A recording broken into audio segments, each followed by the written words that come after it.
Ladies, we just want to begin our seminar this afternoon. Our sounds engineer, I'm hearing myself, and please do something about that. It doesn't sound very well when you hear an echo of yourself. So please do something about that. I just want to take this quick opportunity to welcome each and every one of us to our seminar this afternoon here at the department in the University of Nairobi. We are on with our series of seminars entitled Muted Histories, Unbundling Silences in Kenyan History. Our speaker this Nairobi afternoon is our colleague in the department, Dr. Ben Nyanchoga. Dr. Nyanchoga is a senior lecturer in our Department of History and Archaeology, and he holds a PhD in archaeology from the same department. Dr. Ben holds other administrative responsibilities within the department. He coordinates our PhD program on archaeology and also coordinates our tourism, cultural tourism programs that we offer in the department. And also he coordinates a collaboration that we have with the Kenya Utalii College to offer 2-degree programs. Now, today, Dr. Nyanchoga wants to speak to us on a subject that he has entitled Losing a Sense of History, a study of neglected colonial houses in Isoge settlement scheme, Nyamira County in Kenya. And in this, Dr. Nyanchoga tries to make a case for colonial houses. He argues mainly that these houses left by the departing British settlers are still very important to the history of this country. And by killing themselves, these houses continue to provide critical evidence and be relics and reminders of Kenya's colonial past. And their study and analysis would unravel rooted colonial histories that the present oral and documentary evidence is actually not able to. And he suggests to us that it's not helpful to have them destroyed as we seem to be doing. And therefore, before I welcome him, I will also want to introduce Mr. Mwalimu Richard Omache, who has actually come all the way from Isoge settlement scheme in Nyamira to attend this session. As we have had a chance to say, friends, those of us who are online and those of us who are on site here, we have deliberate efforts to climb down from the ivory tower of the academy that we have been accused of being in for years. And part of this attracting the public to our academic discourses is actually one way of doing it. So, Mwalimu Mache, please, you are very welcome to our seminar this afternoon. And it's really a pleasure to have you here. And now, ladies and gentlemen, it is my pleasure and humble duty to welcome our colleague, Dr. Ben Nyanchoga. Please.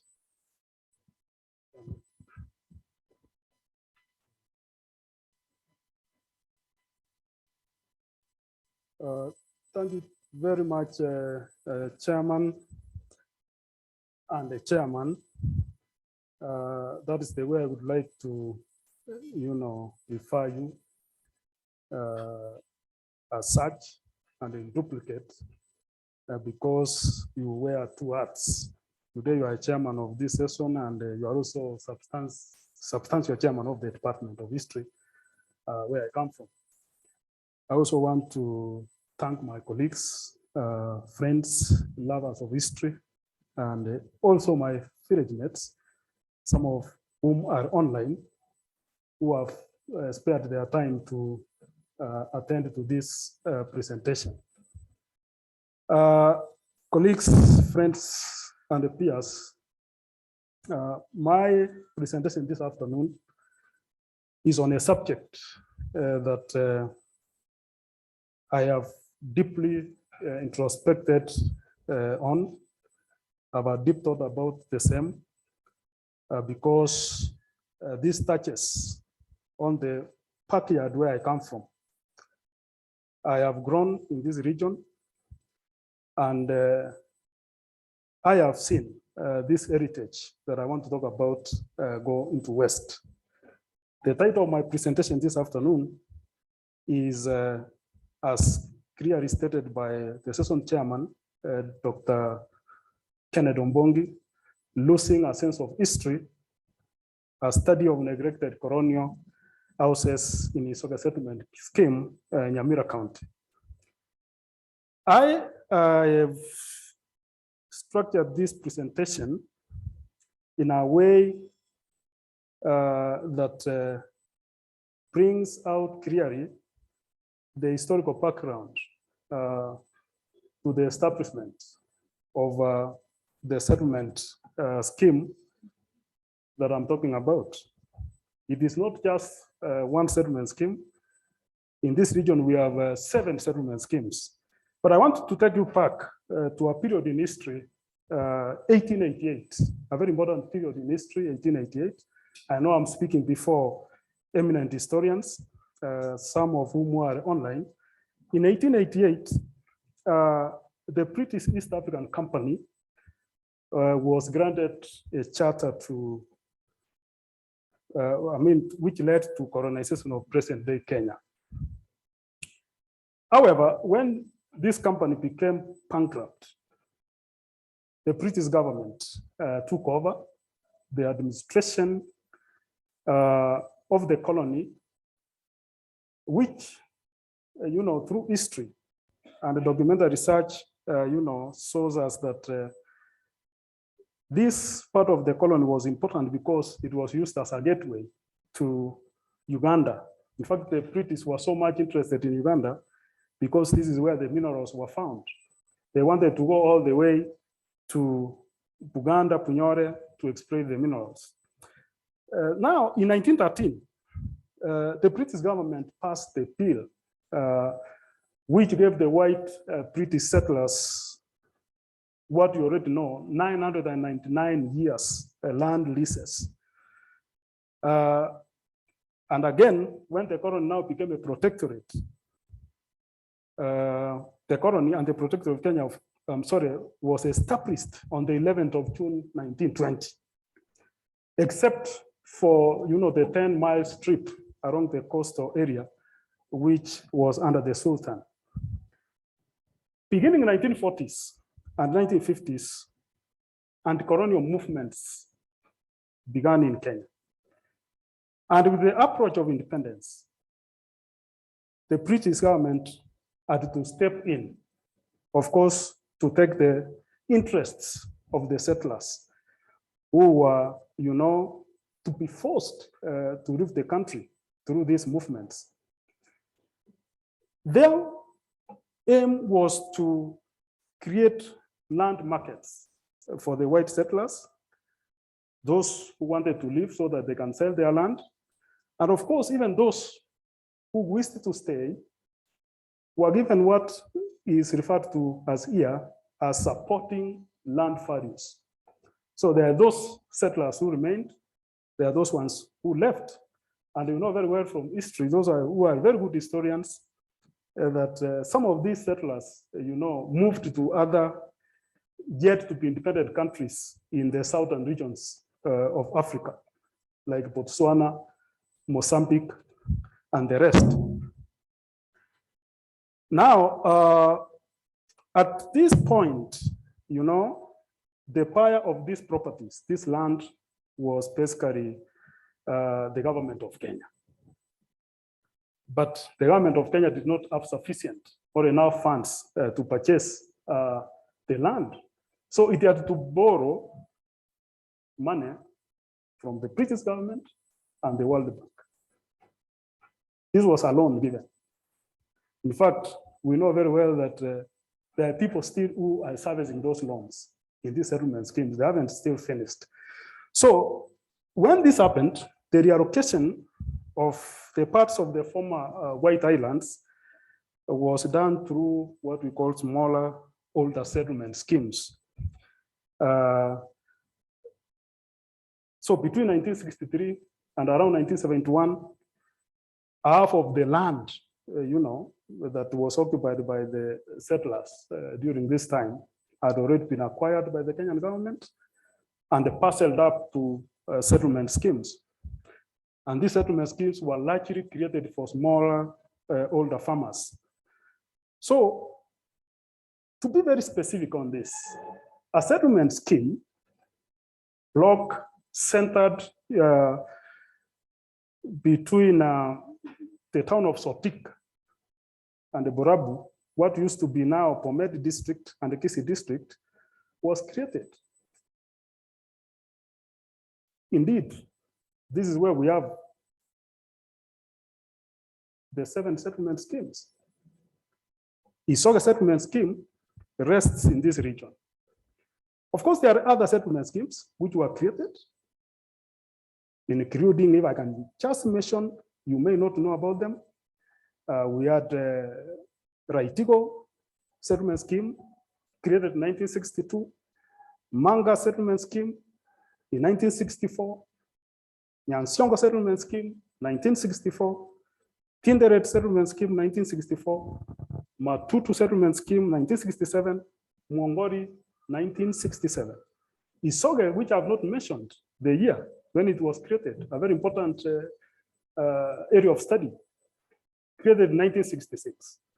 1965, people started moving to settle there in 1966. Indeed, I remember vividly that in the year 2016, we had what we call the Silver Jubilee celebrations to mark, you know, the existence of the scheme for 50 years at that point in history.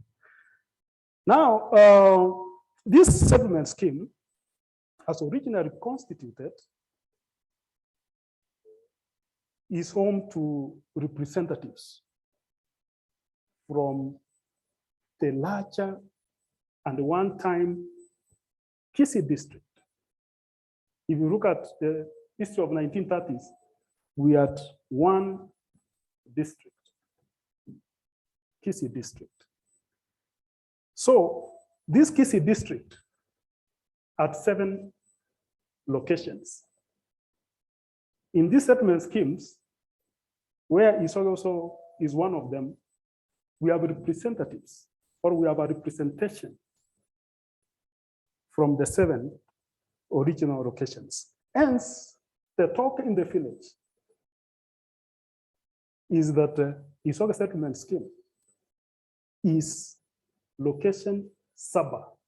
Saba in Kiswahili means 7, which implies that in this part of the world, we have representatives from the 7 original locations in Kisii.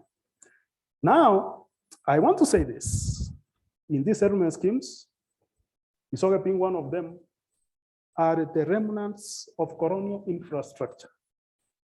Remnants, which indeed means to us, in simplistic terms, remains of colonial infrastructure and the superstructure, which come to us in form of colonial houses. They come to us in form of dams, cattle dips, defunct telecommunication systems, among many others. Some of them that I've mentioned here are no longer in existence. We also do have link roads that were constructed, that were built by the colonialists I would like to refer to them as colonialists. They were white settlers. We'll project one of the roads that is still in existence, although it's not a public road as such. So that forms the background of this study. But what is my interest in this study? My interest stems from the fact that colonial houses are a heritage, whether in public places or in private land, whether under the protection of the national museums or any other state or county authority or not. They are a heritage that need to be protected for posterity. This is because the social and cultural benefits the heritage brings with us are immense. It is one way, a powerful way of educating us on our identity, and also it gives us a sense of belonging. I want to state here that cultural heritage can relate to an array of materials structured to understand the human past at even micro or macro levels. They may come to us in form of artifacts, movable artifacts, immovable heritage, like the colonial houses I'm talking about here, among many others, including even monuments. Indeed, it is clear to those of us who come from this field of study that the United Nations Educational, Scientific and Cultural Organization, UNESCO 1972, gave the very first definition. It defines cultural heritage in part, and this is not a full definition I'm giving you, just in part, a selected part of that definition, which captures my interest.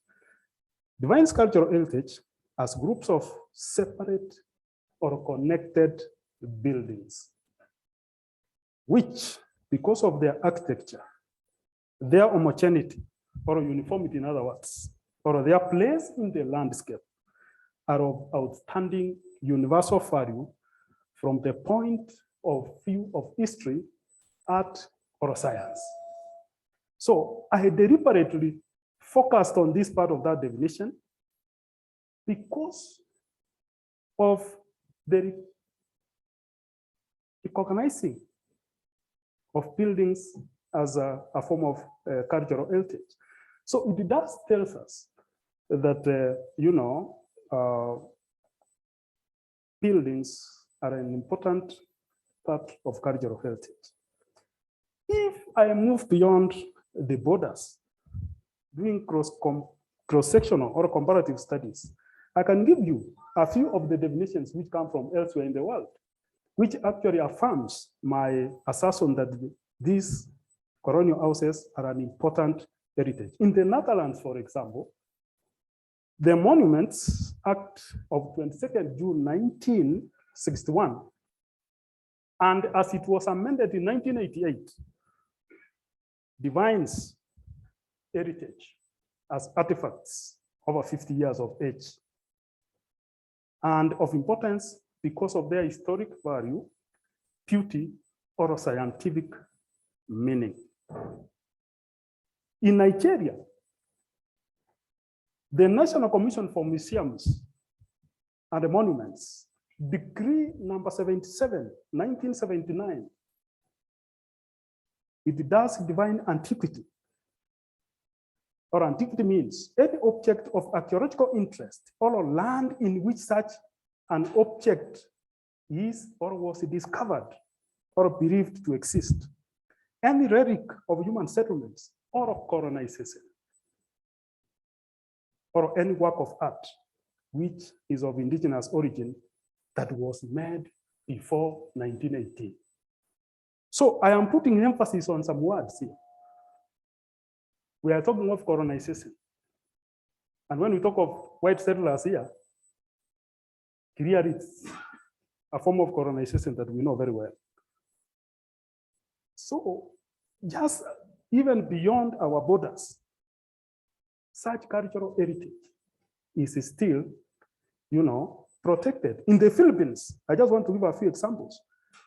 The Cultural Properties Preservation and Protection Act number 4846 of 18 June 1966, as amended by Presidential Decree number 374 of 10th January 1974. Don't worry about these details. I know my colleague and my senior Wafula is there. He is very good in these things. I wanted to be sure that what I'm presenting is authentic. So 10th January 1974 defines antiquities as and cultural properties found locally, which are 100 years or more in age or even less. So what is the import of all these, definitions? Why did I have to move to this? My interest is on the time period. In fact, if you look at the time periods which are given here, they are almost in tandem with the existence of these buildings that I'm talking about. It's roughly around the same age. The buildings that we're going to see, we're going to project, are now moving or existing closer to a century. And therefore, this comparative study is very important so as to situate this research in context. I want to give you one classical statement that was made by one scholar who was once, I'm sorry for that echo, who was once a lecturer, let me say lecturer, professor, I think, in the University of Oxford, and he taught fine art. But when you do extensive reading of the same person, he has been referred to as a polymath. Polymath meaning that a person who has written in so many subjects. He has written in literature, he has written a lot of work in art, craft, architecture, among many other subjects. He has also been referred to as a critic, a philosopher, and even an artist. This scholar by the name John Ruskin, R-U-S-K-I-N, John Ruskin, others could pronounce it as John Ruskin, depending on which part of the world you come from. The region where I come from, I pronounce it almost indigenously as John Ruskin, 1849. So when we say John Ruskin, 1849, this is what John tells us. He lived during the Victorian era. Historians know this very well. I'm not a very good student of history, but I know I'm speaking before eminent historians. This is what he has to say. He says this, and it was in his publication entitled The 7 Lamps of Architecture. 7 lamps. You know what a lamp is, like what we are seeing here in this room. He says this, that historic buildings are sacrifices of builders of the past, and these buildings can maintain the honorable memories and distribute wisdom to present generations. He further argues, I'm taking care of time, that's why I'm moving fast. He further argues that, there are 7 moral principles, 7 moral principles which are intertwined with architectural design. And these 7 moral principles are as follows. 1, he talks of beauty. He talks of truth. He talks of sacrifice, which are mentioned. He talks of power. He talks of life. He talks of obedience. And he talks of memory. To clearly and briefly explain what this means, it means that, and according to him, and the way he has brought it out, architecture should stem from the natural environment. That is what beauty is all about here, the natural environment. That lines and the models should be derived from the natural world. Lines and models should be derived from the natural world. or natural environment. What does it mean by truth? Truth means authenticity in design. And I think, Gilbert, we have talked of this authenticity in design. It is something very important when you talk of architecture. Where a honest building, this is what it says, a honest building doesn't hide its flaws, not flowing like water, but flows, F-L-A-W-S. I am sorry because of my accent, but I think the substance is coming out very well. What does it mean here? If you are referring to good, for example, good should be good and it should not pretend to be stone. That's what it means by truth and authenticity. If it's windows, a window should be a window. He talks of sacrifice, that buildings should be rightful and dedicated to God. I'm not very sure why he had to say this, but we know that all the buildings that we have, there is some dedication that we give to our God. So he doesn't forget that. On power, this is what he says: the building possesses shape, and it is the architect's duty to present that shape in the best possible fashion. In fact, what he says here, again, when you read deeper into his publication, is that buildings should show the mercy that is required. You know, these colonial houses are known by their mass, shape, and form. These colonial houses should be sublime, S-U-P-L-I-M-E. They should be of quality, in other words, being extremely good. This is what we are talking about. So, memory, life, you know, when it talks of life, I'm sorry, I have to move very fast. Masons and carpenters must pour their lives into the building. On memory, the building should respect the culture from which it has developed. And obedience simply means the building should reflect originality. It should reflect originality. So what I'm saying here is that Ruskin's, assertion is very important as far as these colonial houses are concerned. 10 of these houses, in the nature in which they were built, must be aligned, or must have been, let me say this, they must have been aligned to these 7 moral principles. How did I go about this research? But I want to state here that this is a research which is on course. Because this data coming right from the source, it is not textbook work as much. It is raw data that is coming out there. So one is going to ask me, what are your methods? This research has embroidered an arsenal of methods, and it intends to upgrade those methods. It's an exploratory research, study of these colonial houses and associated relics. The units of study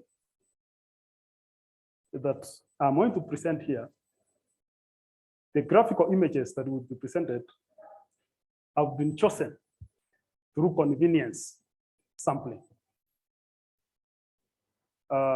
It is just a fraction of what I intended to do, because I want to move through all the 7 settlement schemes that are in existence, in the sub-county of Borabu.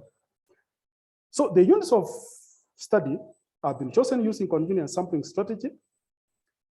But as the research, expands, I may want to employ purposive sampling.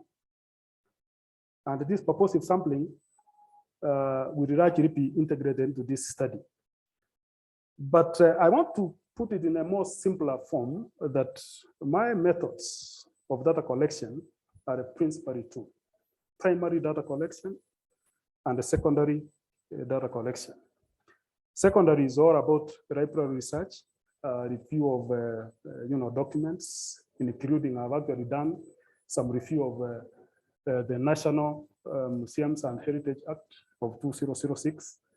I have also looked at the Heritage and Museums Act Bill of 2021. So those are some of the secondary materials that are assisting me in this study. But on primary data, because this is a study that lies in between history and prehistory, I want to use methods which are principally clinical, surgical, in a manner that I have to capture the fine details from the source. And as such, I am using three main approaches. One of the approaches is analogical studies, the use of analogy, comparative case studies. You are looking at what is in existence today and comparing it what comes from the past. I'm also using archaeologists, and my colleagues here will tell you that we use what we call deductive and inductive reasoning. Deductive reasoning could be seen as what could be referred to as top-down model. Elsewhere, it has been referred to as top-down. But inductive reasoning is down-top model, starting from general to specifics, deductive reasoning. And also starting from specifics to general. There are certain specific data that I have to look for in these areas. More importantly, I am trying to employ a methodology that was used by two scholars, Alman Abdul Razak and Anifit. Pronunciation may not come out clearly. In 2018, in the study of colonial houses in Malaysia. This methodology is referred to as visual defect assessment. We are basically looking for defects that could be there in such buildings. Now, you see, one is going to ask, what are you talking about here? I want to agree with my thinking because I've been thinking about this subject. This cannot be a one-man, endeavor. I agree with myself that this is a multidisciplinary approach. I would seek the services of architects, services of even environmentalists, services of structural engineers, because this study is all about looking at the building's anatomical features, the full anatomy of a building, looking at arches, looking at columns, looking at lintels, looking at floors, looking at beams, looking at even load-bearing walls. If you look at these buildings, we are going to look at them. In fact, they resemble the forts that we talk about in prehistory. They come to us constructed using, bricks, every buttressed, wide walls. When you do close assessment, it is like the masons or those who are doing the construction used substantial sand, large quantity sand, and a little quantity lime. So, anatomical features of the building, that one we have to look at it, or I have to look at it because I am the principal researcher of this study. Research findings now. Research findings. So within this study area, Isoge settlement scheme, we have colonial houses that manifest different architectural designs. Some, of course, are in a very remarkable condition, while others are in dilapidated form. So whichever the state they are in, these buildings seem like they were built to last. The colonial masters, the white settlers, had no idea that one time they leave this country. They build their buildings for posterity. And I would like the engineers there to project 2 buildings there. I told you that this is just an iceberg of what I intend to do in the final end of this. Can you project plate number 1.1? 1.1 and thereafter 1.2.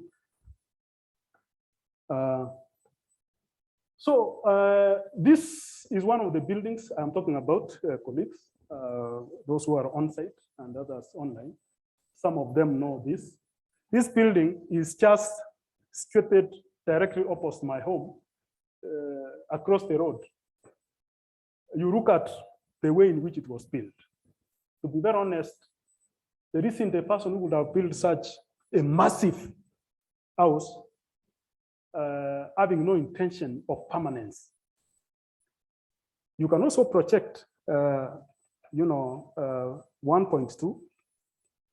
I told you that this was just a way of just showing examples. There are so many of them. This is another one. This is another colonial homestead. This is another building with a different architectural design.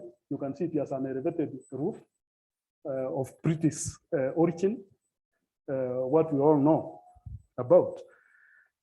So having looked at those 2 buildings, I want to say that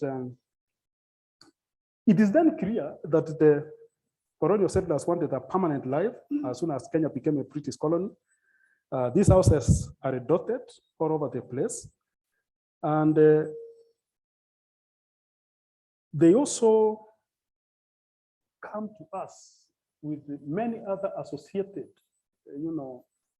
colonial relics in form of, dams, telecommunication systems I talked about earlier, cattle dips, which we will perhaps project later, and if time allows us. So to the lovers of history and heritage, the colonial houses are evidence, relics, reminders of the past. To the lovers of history, you don't have to be a historian in order to see that these buildings should not be destroyed. I don't think there is any person in the current situation who can come up with such a magnificent building. So if this heritage goes to destruction, and that's why I say I grew up in this region. Sometimes when I look at the destruction we are going to experience later, I get emotional. I know academically we are not supposed to get emotional, but I cannot prevent from being emotional since I know the benefit of heritage. I want to move on by now looking at cases of destruction, because it's all about losing a sense of history. What are the indicators here that there is destruction to some of these buildings? But I want us to go on a case-by-case basis.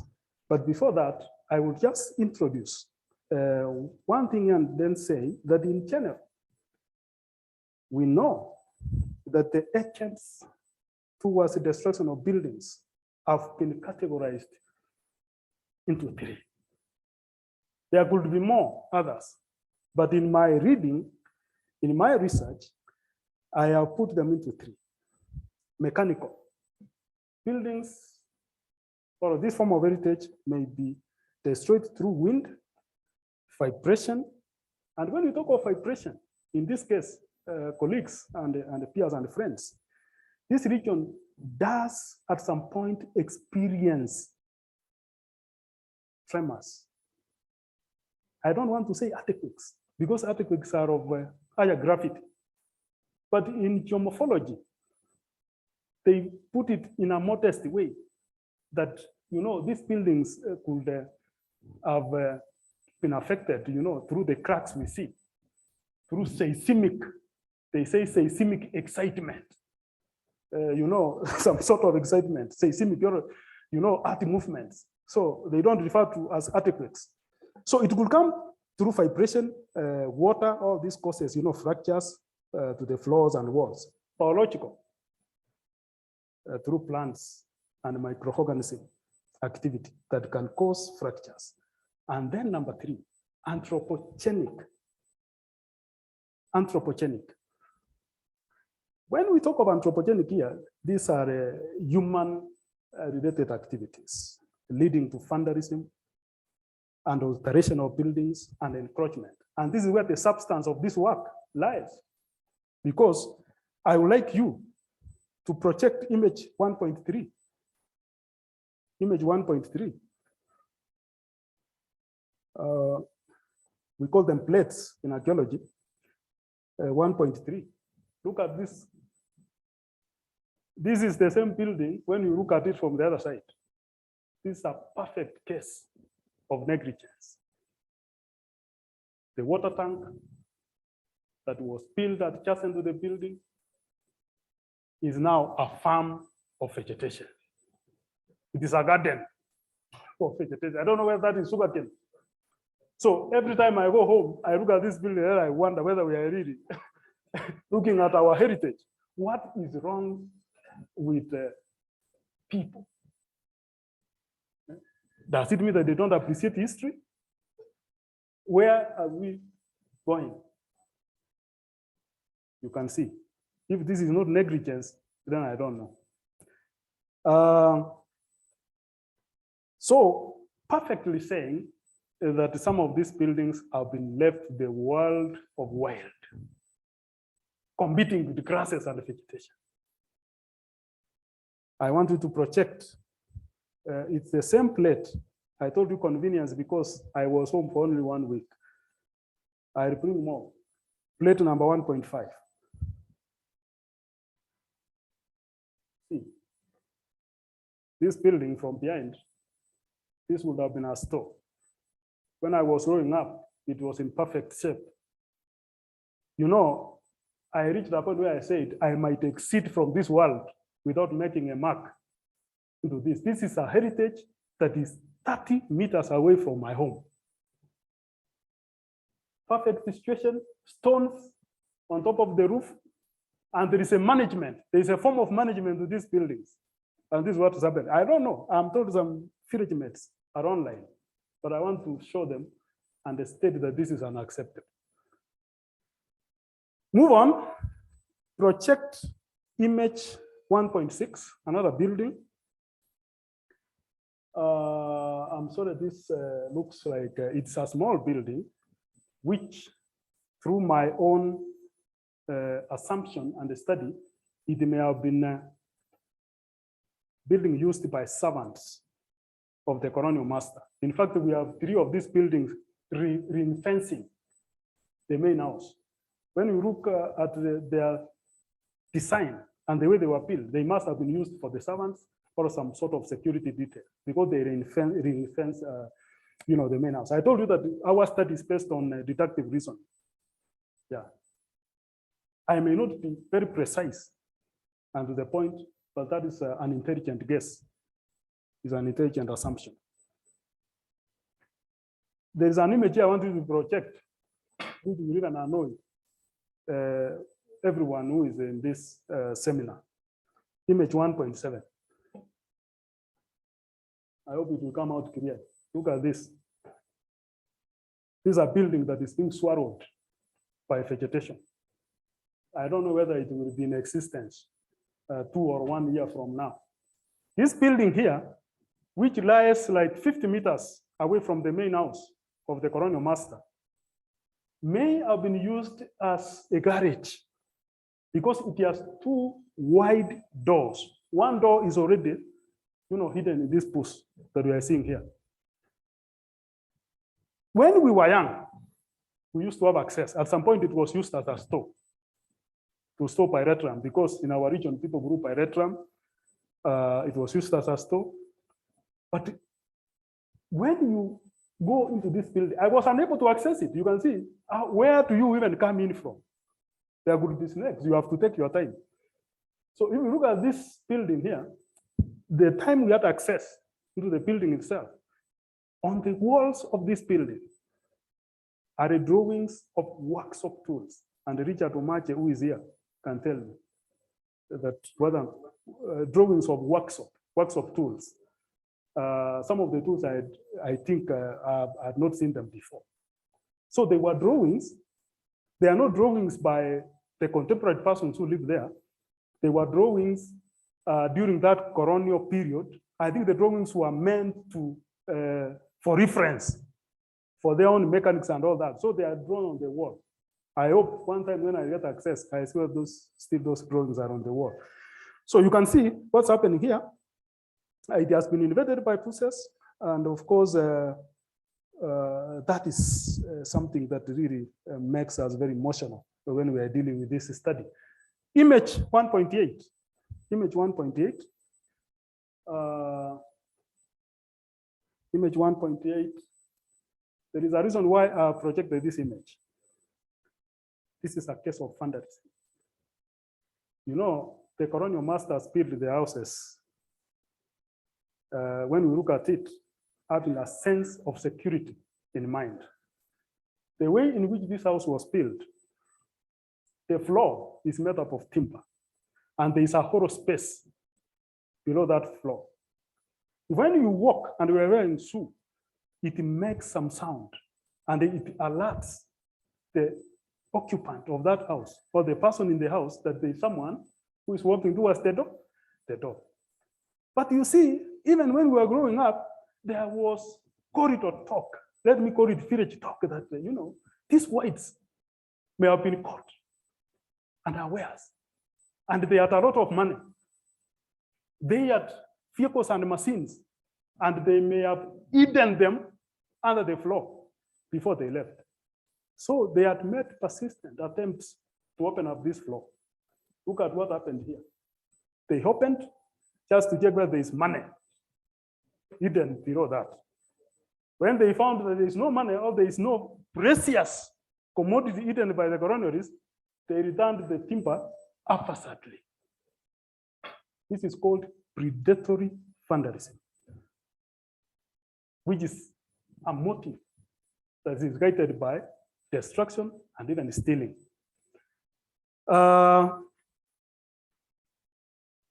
I want you to project image 1.9, where I want to bring in the issue of incidental vandalism. My senior colleagues, Wafula and David Mwansia, have even made reference somewhere here in the text.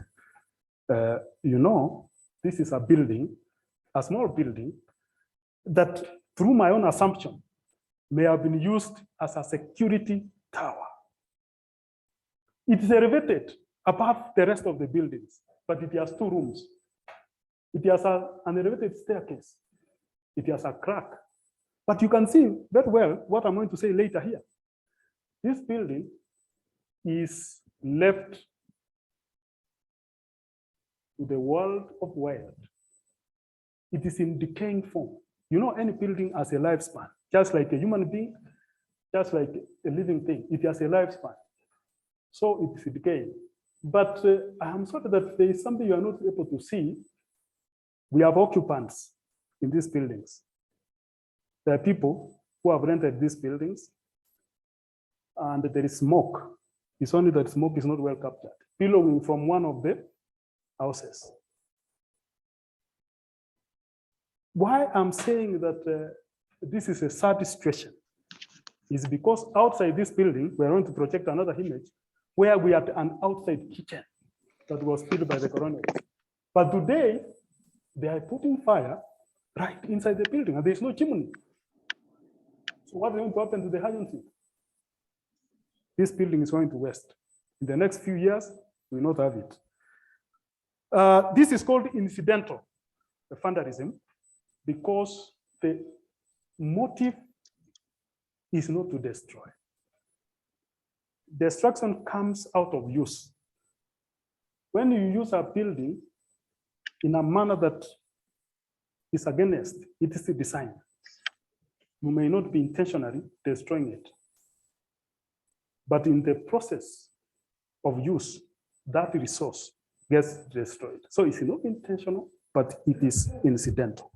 And this has happened even to the fields surrounding these buildings through agriculture, land development, and all that. Another perfect case of incidental vandalism is the building we are going to protect here. I hope, Chairman, I'm on time. I worked from my I'm okay with time. 1.8. No, image 2.1. Image 2.1. Been put on high cholesterol Look at this medication. building. It is one of the buildings that is by the side of the main house. In fact, when I was doing this study, this young lady, became so suspicious. So I took a picture from far. They know me, of course, because I am their neighbor. But they were wondering, why is this guy moving around here where we He live? was already drinking and he was. You can see what has happened. It was New really- classic hotel now open. There is no hotel there anymore. This is somebody who has rented this building. There is smoke. Of course, there is an outside kitchen, but you can see the writings. One form of vandalism, as explained in literature, is writings that are inscribed on walls.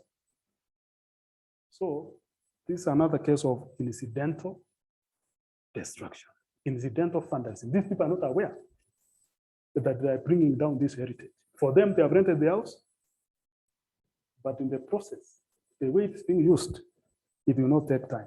That's why I thought that I should come in and do some rescue archaeology, as they say. Rescue archaeology, which could be like taking even photos and keeping records. I want you to project image 2.2. We are moving on very well, colleagues. Image 2.2, I wish it would have been widened. You can look at the walls. This is what used to be the outside kitchen, I think, for the servants, for all those servants who are there. Initially, it had a timber roof. Then after that, I think the timber roof collapsed. It had some grass touching. I don't know what happened because I've also left home for some time. When I went back, this is the way I found it. The wall standing delicately. Nobody even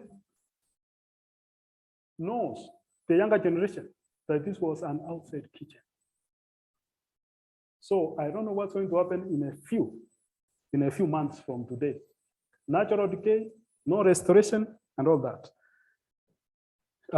Image 2.3. Image 2.3. This is one of the only surviving exotic trees that were planted by the colonial masters in that homestead that I'm talking about.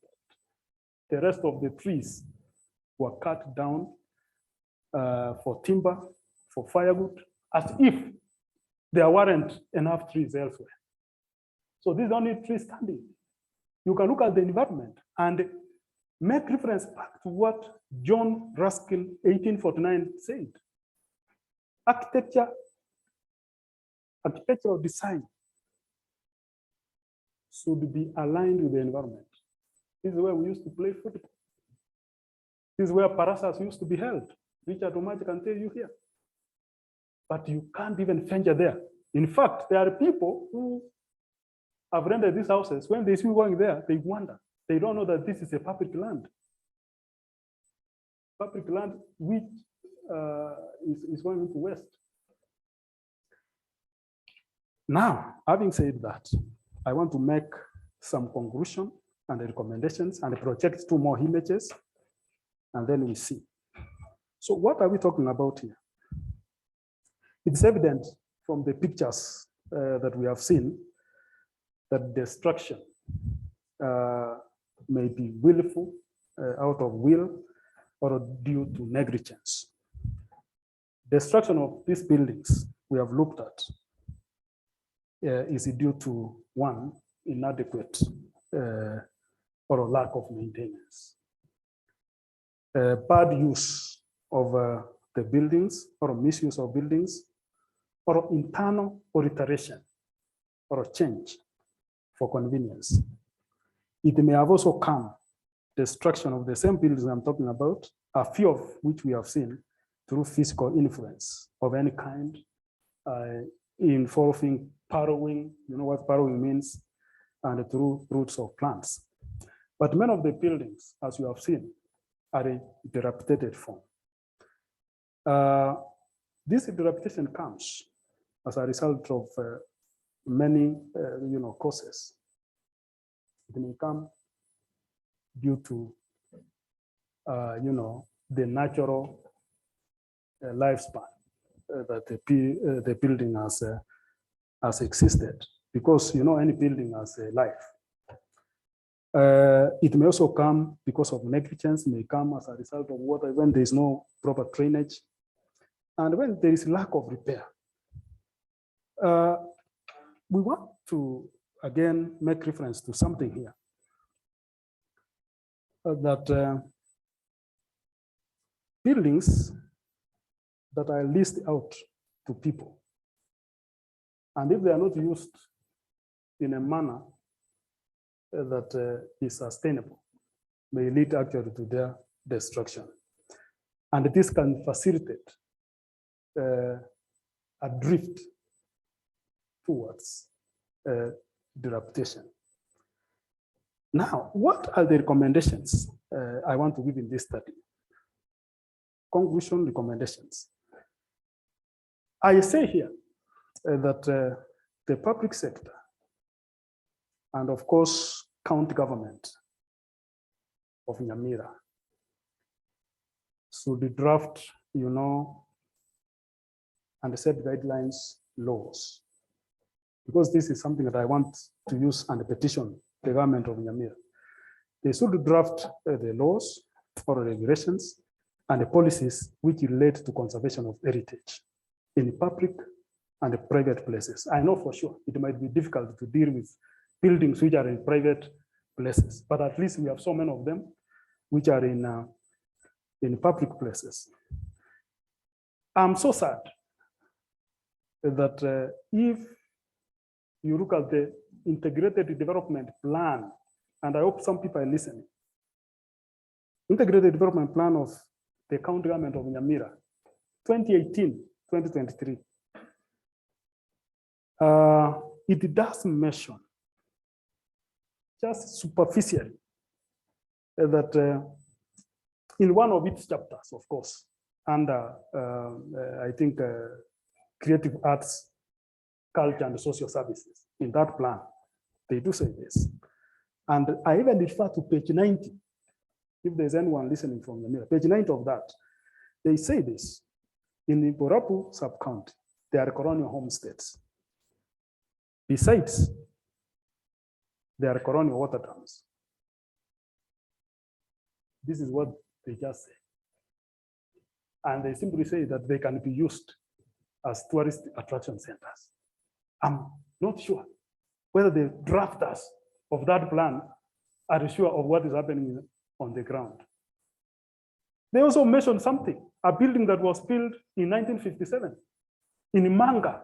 I think my chairman here, Dr. Kenneth Umbonge, also knows very well, called Manga Parasa, 1957. And they just say casually, ornamentally, that the building can be turned into a museum. There is no museum there. There isn't any museum. This is a county government, which is as a governor and expertise. But I want to say, why am I saying this? It is because if you look at the World Heritage Convention, Article 5, my colleagues here know very well, it states that the state is partly responsible in maintaining the heritage site by ensuring the protection, conservation, and preservation of cultural and natural heritage in its territory by taking appropriate legal actions, as well as urging government to adopt general policies. So the definition again and the protection of cultural heritage in Kenya is spelled in the National Museums and Heritage Act of 2006. So the Kenya Gazette notes again that I talked about earlier on Heritage and Museums Bill 2021, just very recent, illuminates this, the provisions which are enshrined in that 2006, 2006 Act. For instance, part 2 of this Act Don't worry about remembering this. This is something you can read and access. Part 2 of this act thus says, and I'm not reading everything, I was just cherry picking some of these provisions for the purpose of this study, that the role of the National Museum shall be to identify. You know, there are certain words that I have to italicize or put in bold. Identify. Why they have not identified, I don't know. Identify, acquire, and record ancient and historical monuments. Let me not even make reference to ancient, historical monuments, and sites that are of national importance for inclusion in the national heritage inventory. That is 5A of part 2. Then B, the National Museum. You know, we want to catch these people off guard. The National Museum, what it has not done. Liaise with the county governments, national, regional, and international institutions on heritage management. It has not done that. If it had done it, then we would have known. In addition, the Act says that the purpose of county government shall be, as I told you, I was picking what is of substance to this study, acquire the tangible and the intangible heritage of humanity and its environment that is of county importance for purposes of education, study, and enjoyment. I want to say this, and Mwalimu Mwansia Kule, who is in this room, has also made reference to this. The National Museums Act of 2006. They had a study together with I don't know whether it's different times, with the Karega Munene some years back. They do mention that the act has gray areas. When you talk of gray areas, you understand. It has some weaknesses. I thought it's important. If you look at CAP 216, CAP 8, CAP 19, CAP 300, I can't look at all this. CAP 509. For instance, if I pick one, because I'm about to finish. If I pick one, CAP 216 specifies the functions of National Museums of Kenya and bestows the responsibility of researching, locating, and interpreting the country's cultural heritage to the public. Very, very clear. But it has not been done as far as this part of the world is concerned. The CS is also empowered by this act, but they tend to put more emphasis on heritage predating the year 1800. I don't want to go to such details as of now. I want to say this, I may skip a few things here. 2 things, then we project 1 or 2 images, and I finish. Finishing does not mean that I've finished everything as far as this is concerned. Just finish this fraction of what I've looked at. Somebody, a scholar by the name Fioret, 1990. This Fioret has so many initial-like looking names. Fioret and Ivan L.E., Ivan D.U.C., Ivan E.E, 1990. But for purposes of reference, we can get the names. Fayette says this, that keeping the buildings in a fairly stable condition of preservation is to find a way to use it in a sustainable manner. So I cannot forget to underline and use the word sustainable manner, not just using the building in a sustainable manner. However, this is what also in cautions. The new use should not alter significantly, should not change significantly the original architecture and the design of the building. In fact, to sound archaeological, I would say that the use should spare the antiquity in the building. So those who don't understand what antiquity means, you can make reference to a dictionary. Object of long historical interest. I want you to project this before I finish. Project plate 2.4. Plate 2.4. This is another colonial homestead. But if you compare this building with the other one, this is now a building that houses our dispensary. When I was a toddler, we used to be taken here. Some of the clinicians who treated us have long died. They have kept it. Apart from painting of the roof, they haven't changed its design. Just pull back. Pull back, I say something, then you project the last image.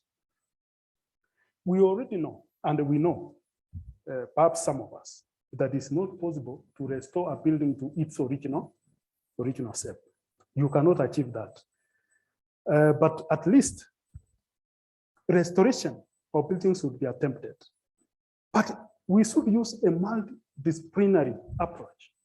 Seek the services of an architect, even when it comes to these historic buildings. I know Professor Waume supervised a student of PhD in architecture from Jomo Kenyatta University.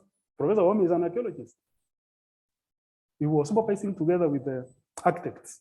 It must be a subject, it must have been a subject on these heritage buildings. Engineers, environmentalists. These buildings, of course, are too important to lose them, and we cannot accept that. For sure, I want to say that restoration, there's something I wanted to say here. I think I've just said it, that the restoration should not alter the original design of the building. I wanted to project the last of the images. I don't know whether it's supposed to be image 2.5. Is it 2.5? 2.5. Yes. Look at the inscription there. Isoge Health Center was opened by Zakaria Onyonka. Zakaria Onyonka, PhD MP, Minister for Health in 1973. 1973, I was 1.5 years old. Even me, when I was in primary school next to this dispensary, I used to wonder, who is this called Zakaria Onyonka? You know, when I went there, I always read this, and I wondered, hey, somebody can come and open a building. 1973, health center there, well-maintained building, just giving you a contrast of one colonial homestead, its maintenance, and what is there today. So finally now, you can project any of these photos, 2.2, I don't know whether it's 2.6, just go down, we finish. This is what is happening elsewhere. You see the tanks there, everything going into west. This is called the encroachment, people farming all over. Yeah? Then move to the next, we are finishing. Move to the next, let's, to give us, look at this building. Yeah? It is in a dilapidated form, but I can tell you that it's being used by police officers. When I went there, I had to be very careful because the police officer doesn't know me. It's called Tongay, I think from Marakwet or somewhere there. They are thrown into any part of the world. So I found him there. I told him, oh, I'm so and so. He doesn't know me, and this is my home. I explained myself. I thought, okay, you just need a photo, take it.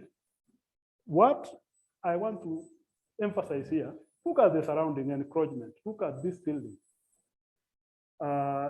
This building may have been used by the servants because there are so many of such, but someone decided to close the window. There was a window here. Then decided at some point that I'll bring bricks, which are not even in alignment with the original bricks. They are of a bigger size, and close that window. You are altering the original design of the building. You had better come up with another window. This is what is happening. Project another image. Another image we are about to finish. Yeah, 2 minutes actually. Yeah.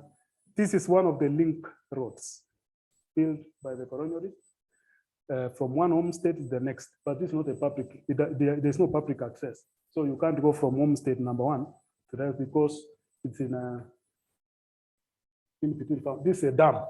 This is a colonial dam that also neighbors our home that was used by this master.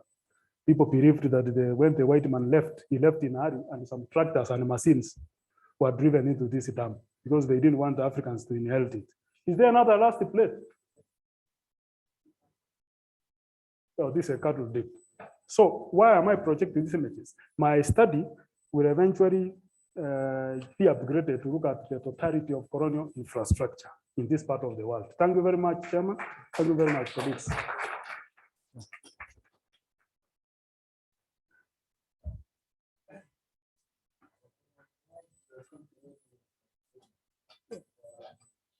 The totality of colonial infrastructure, which I guess has a lot to tell us, not just as archaeologists, but I also believe as historians.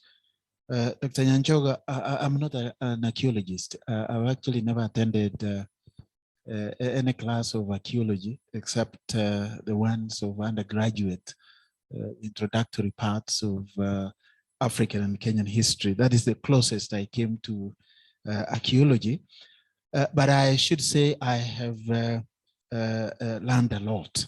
I have benefited quite a bit. I have a general knowledge of the area, and I think I've understood a number of aspects in quite a new perspective, and I feel a little bit enriched than I was.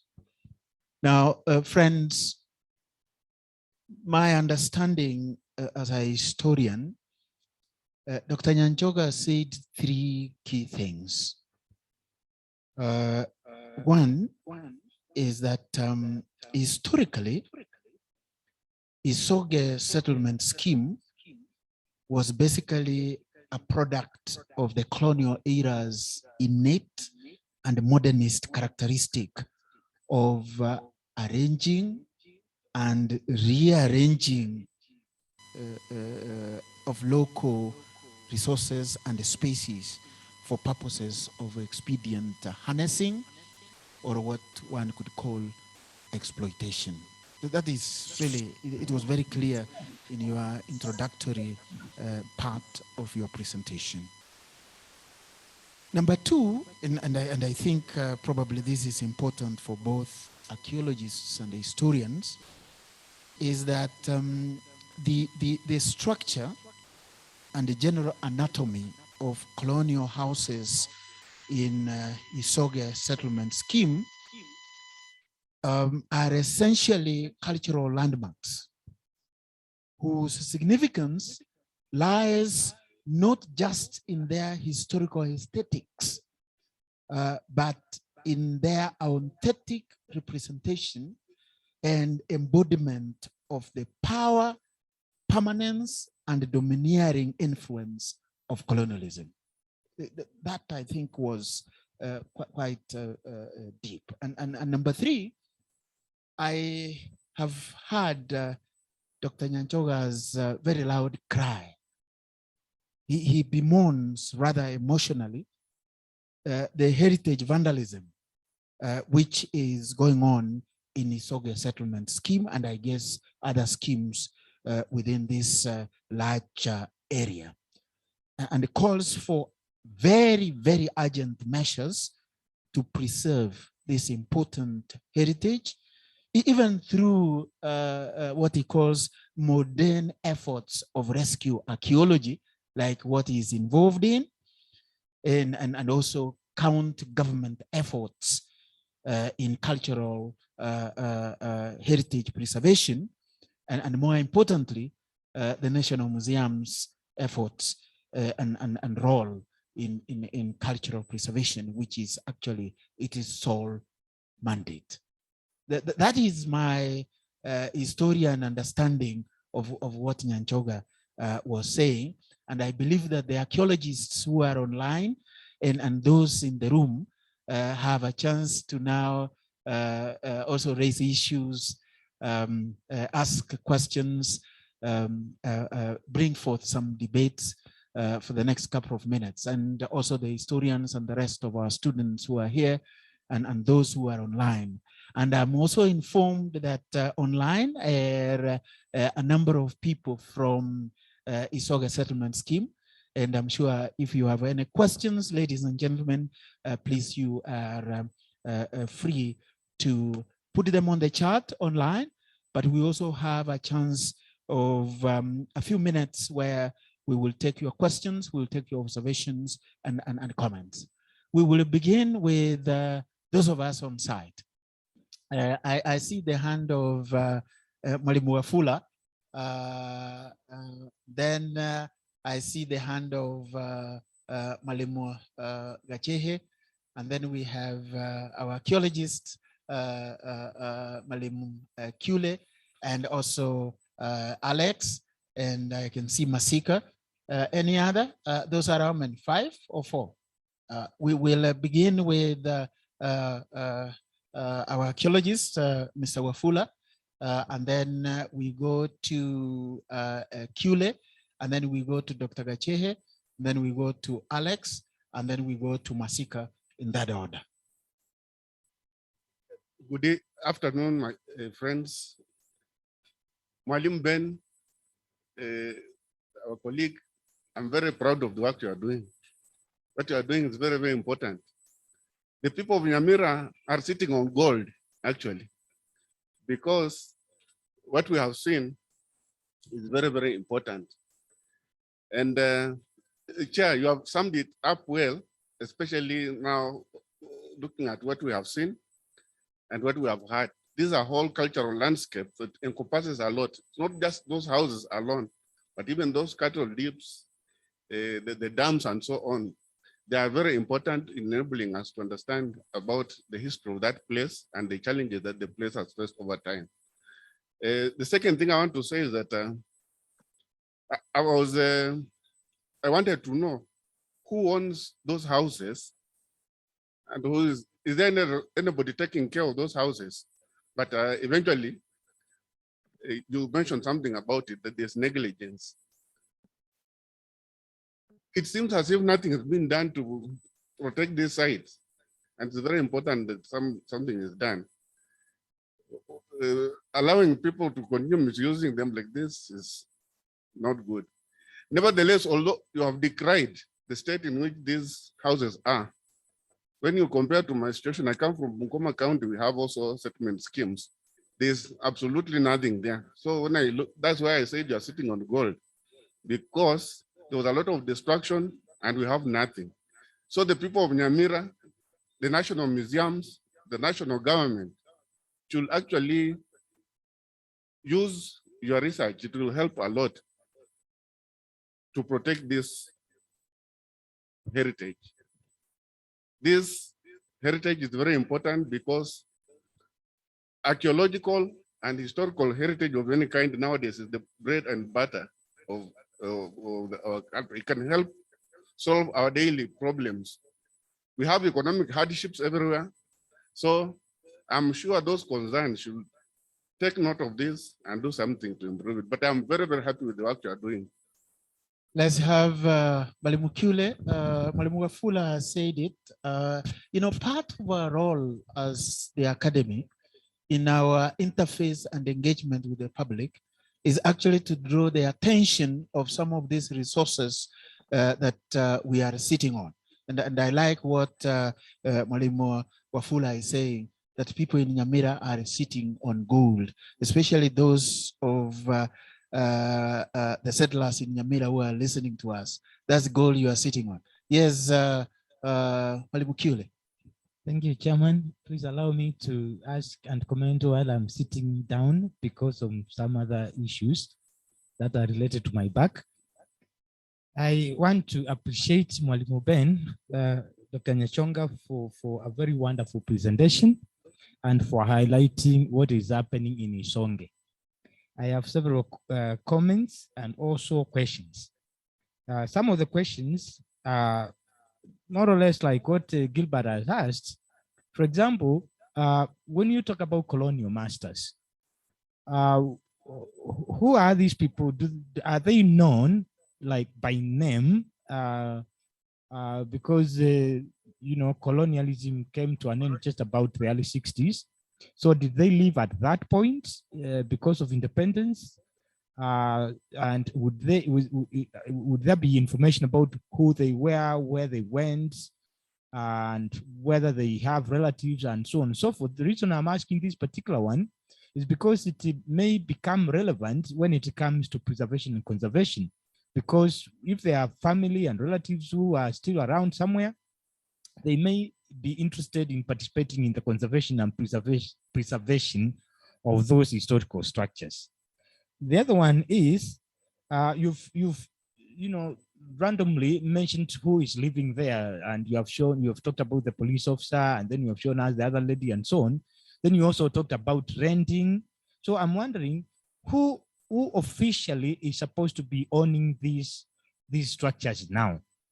For example, if somebody is renting, they are paying rent to who?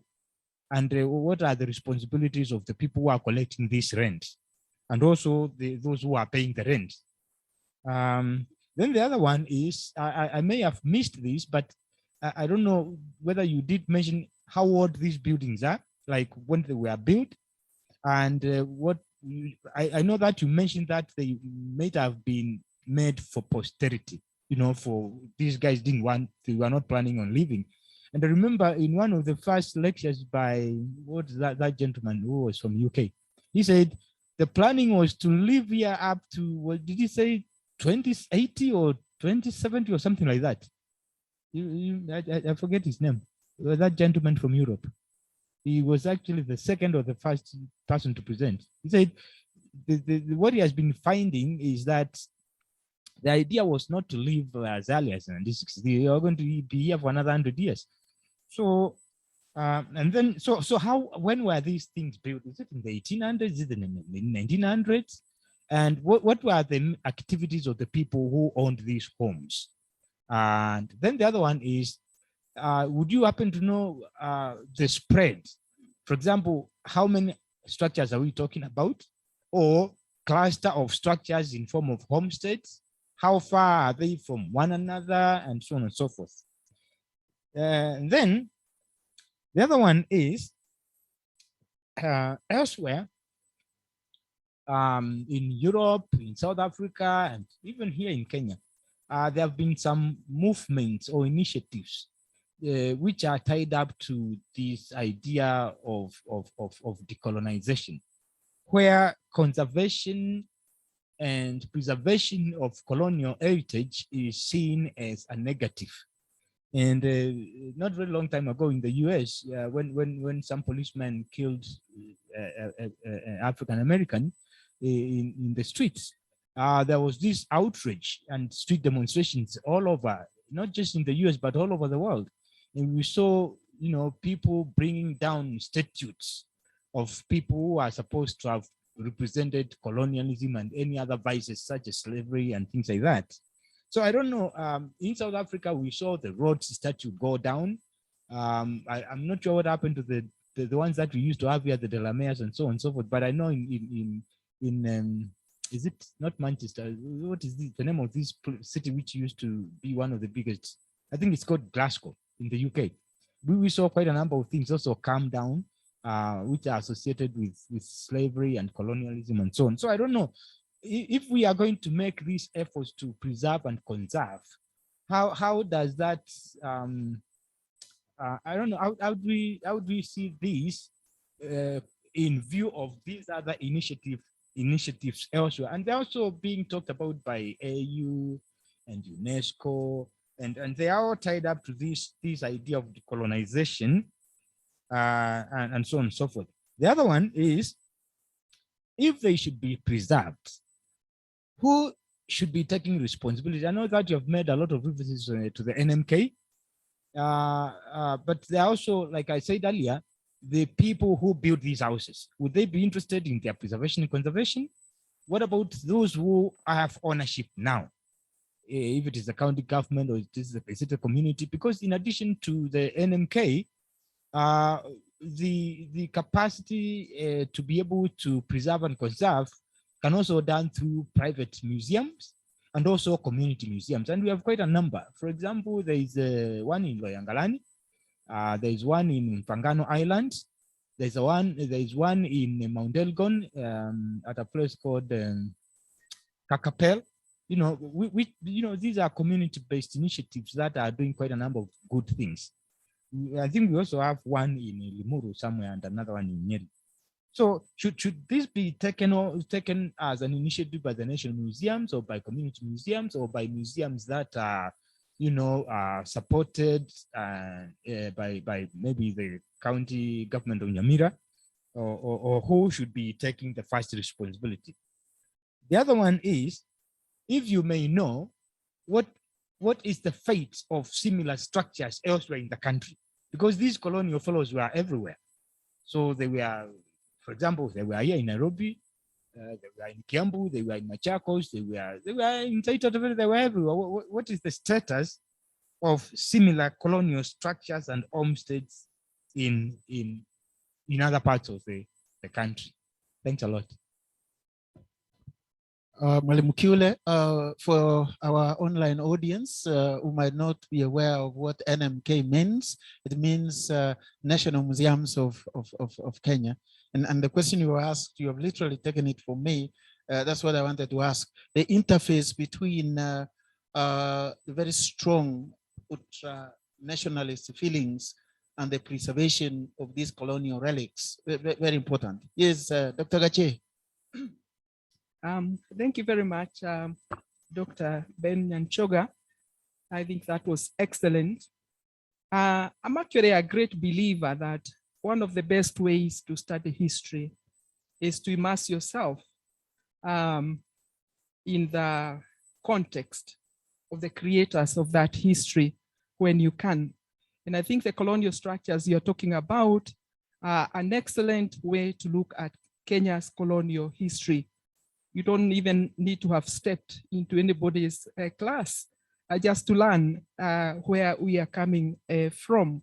So for me, that's a trove of treasure. And in fact, if you need an assistant, I'm willing to take that up pro bono without asking for anything, because I'm very fascinated by the subject. So thank you very much.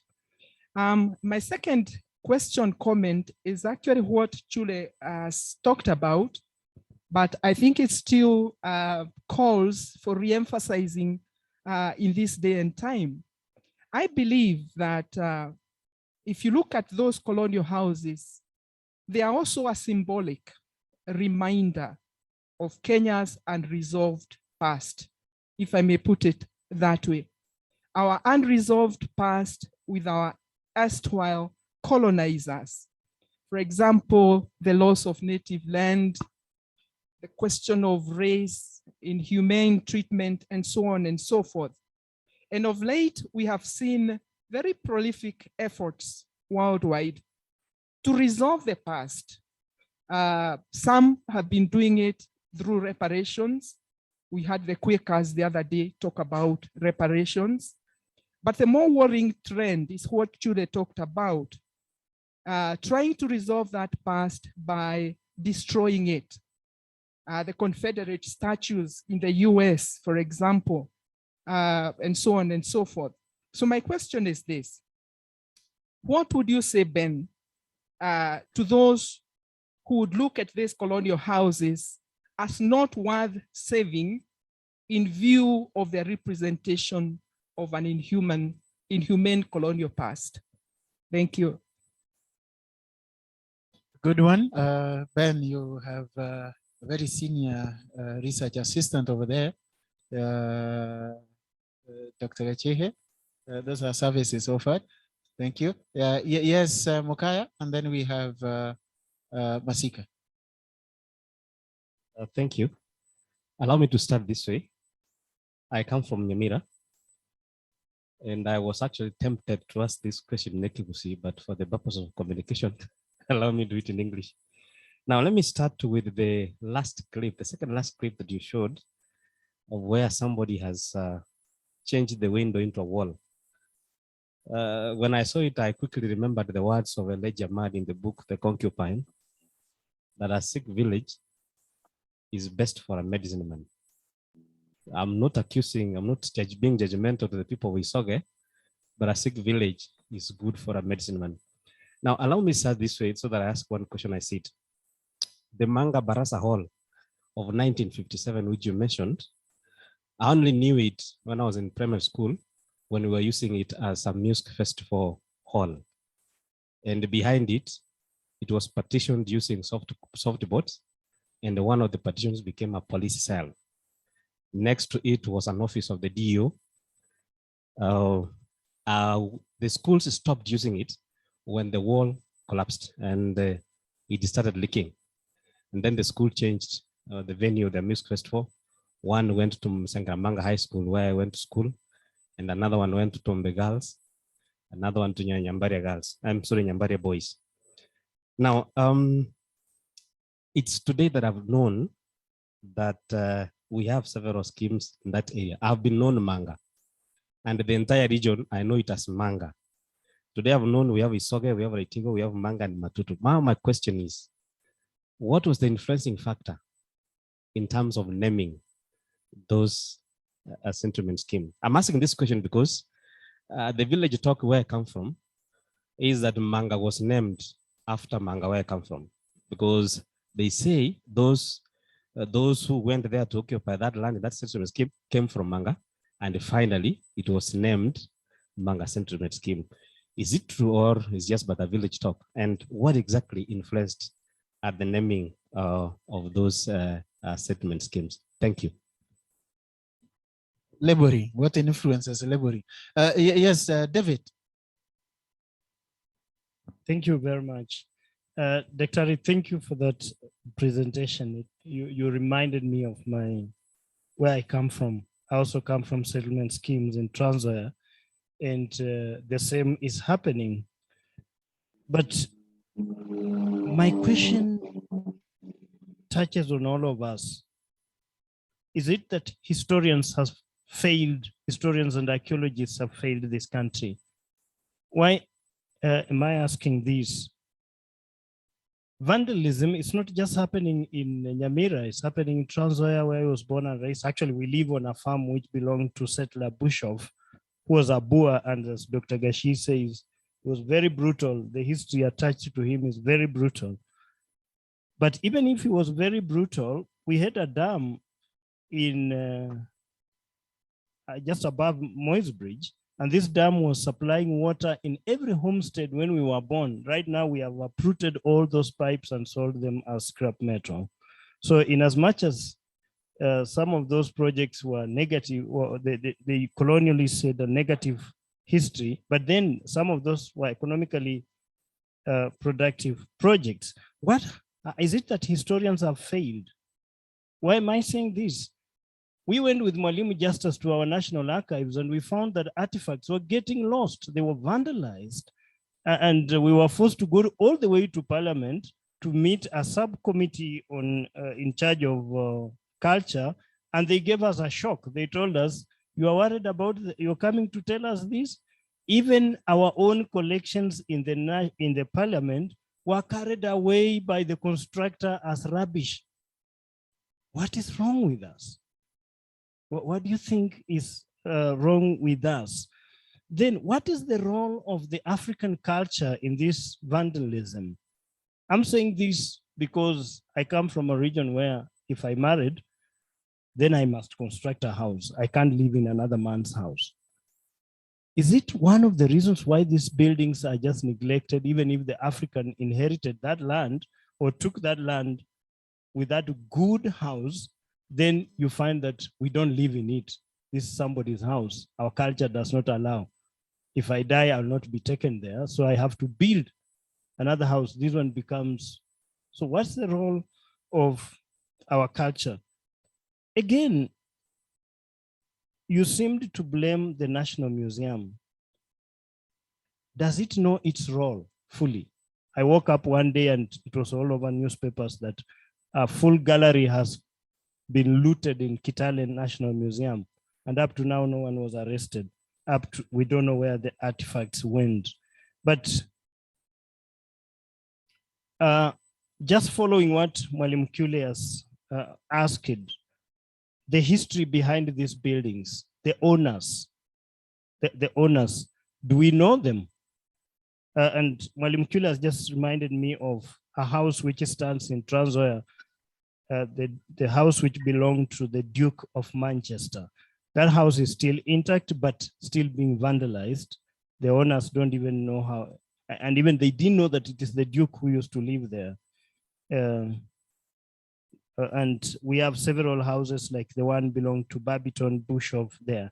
And just to follow up what Malim Kule was asking, do we know the family members? Because I went to Ikuda, where the AIC church is, and you find that the grandchildren of missionary Hoffman are back rehabilitating where the missionary have once lived in 1840s. So the history behind the owners of those houses, do we know them? Thank you. Mwalimu Masika, allow me also to use this opportunity to ask my questions before we go online. I actually had quite a few, only 4, but one was asked by Kule. Thank you, Malim. I will begin from where Mr. Masika left. What do you envisage as the role of, for example, in our case, the British in conserving some of these relics that point directly to their, imperial exploits? And I'm asking this because I'm aware that we have colleagues from different universities in the UK who are following these proceedings online. This is a question I'll ask loudly to them, that ideally, what should be the role of the British and the British government in sort of preserving these relics that are part and parcel of their global heritage of imperialism. Then number 2, Madam Nyanchoga, at some point I was thrown into a bit of confusion because I was not able to draw a distinction between Ben Nyanchoga, the scholar, and Ben Nyanchoga, the settler in Isoge settlement scheme. And hence the emotion with which you sort of presented your material. And my simple question is, this probably could tend more to rhetoric than a question I would want you to respond to, is where do you draw a line between you as an objective archaeological scholar and Ben Nyanchoga, the settler of Isoge settlement scheme, who is concerned with what is happening around you? And then finally is last week we were talking about autochthony by Mr. Masika, that sense of belonging and the claims of belonging to certain areas. At least from the couple of projects, particularly at the MA level that I have supervised on that region of Borabu, I get the impression that there are counterclaims, claims and counterclaims between the communities that live on both sides of the border. On one side, we have the Kipsigis, and on the other side, we have the Kisii. You know, when it comes to conserving these houses and issues of appropriation, how are we going to resolve the issue of historical ownership, which has sort of been a bone of contention between the two communities? There is a sense in which the Kipsigis believe that originally, I don't know when that originally was, that was their land that seemed to have been taken over unfairly after independence by other people. And other people here include probably yourself. So how do we deal with such a contestations if we were talking about attempts to preserve those houses? So thank you. I'll respond and then we go online for a couple of questions. Those online, please give us your questions and then we will ask them after he has responded.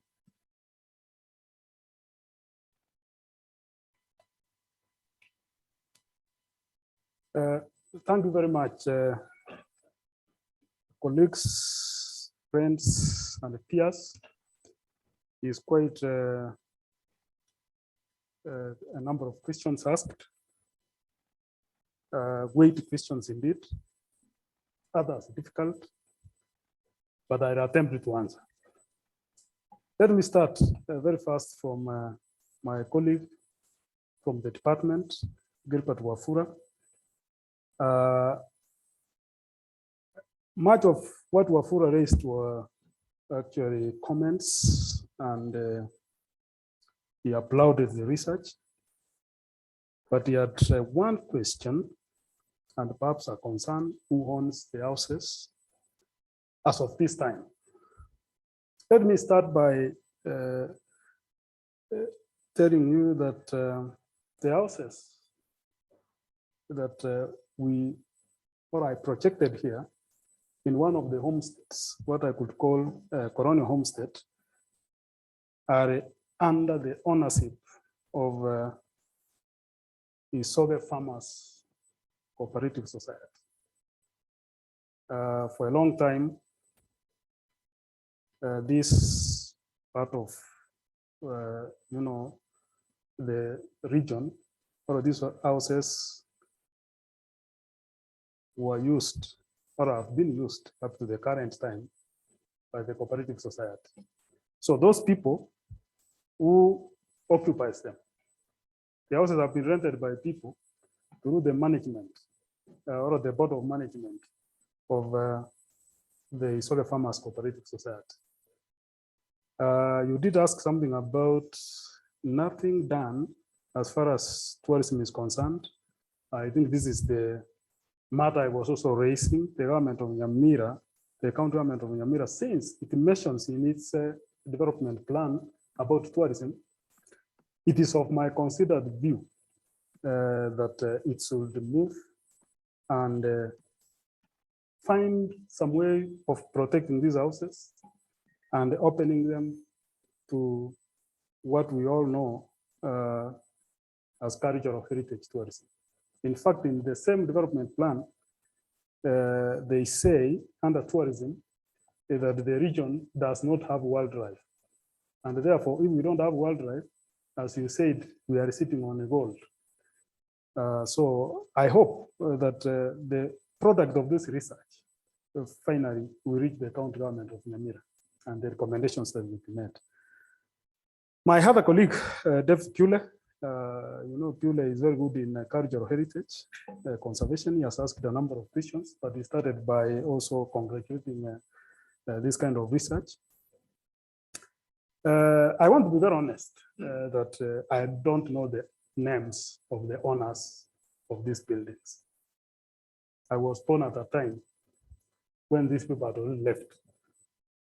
So, and we archaeologists, sometimes we don't look for names unless I seek the services of oral historians.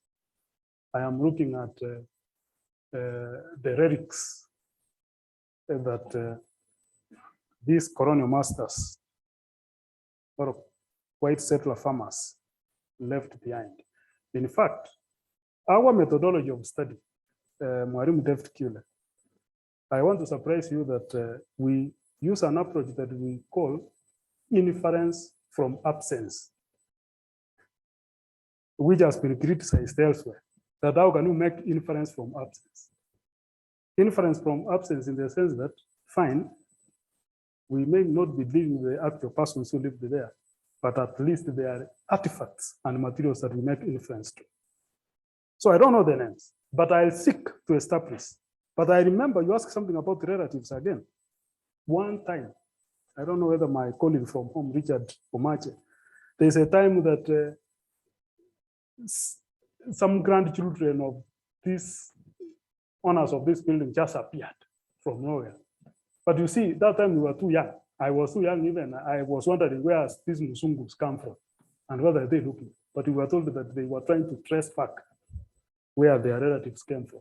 That's a very good, by the way, question. I need to move further. And I say this is a multidisciplinary study that I have to bring in other experts who can be able to give us the answers. You talked of where did they go? Some of them, left to their mother country. Others went to Southern African countries that had not gained independence by then. We are told others went to Botswana, others to Mozambique, and those countries, Southern Africa region. The houses I rented, I think you asked the same question. I've answered it in one way. Who do they pay rent to? They pay rent to those people who have rented them, the board of management. In fact, the rent is as low as 500 Kenya shillings. Because you see these people, apart from the teachers who used to occupy some of the houses, I think they found them inhabitable. So they left. Most of the people who have rented these houses are the people who work on people's farms, laborers on people's farms. So where this money goes, we have to establish. But the collectors of that tax is the Board of Management of the Isoge Farmers Cooperative Society. How old are they? This building may have been built, I cannot give you an exact date, immediately after 1920. From 1930s all the way. They are close to a century.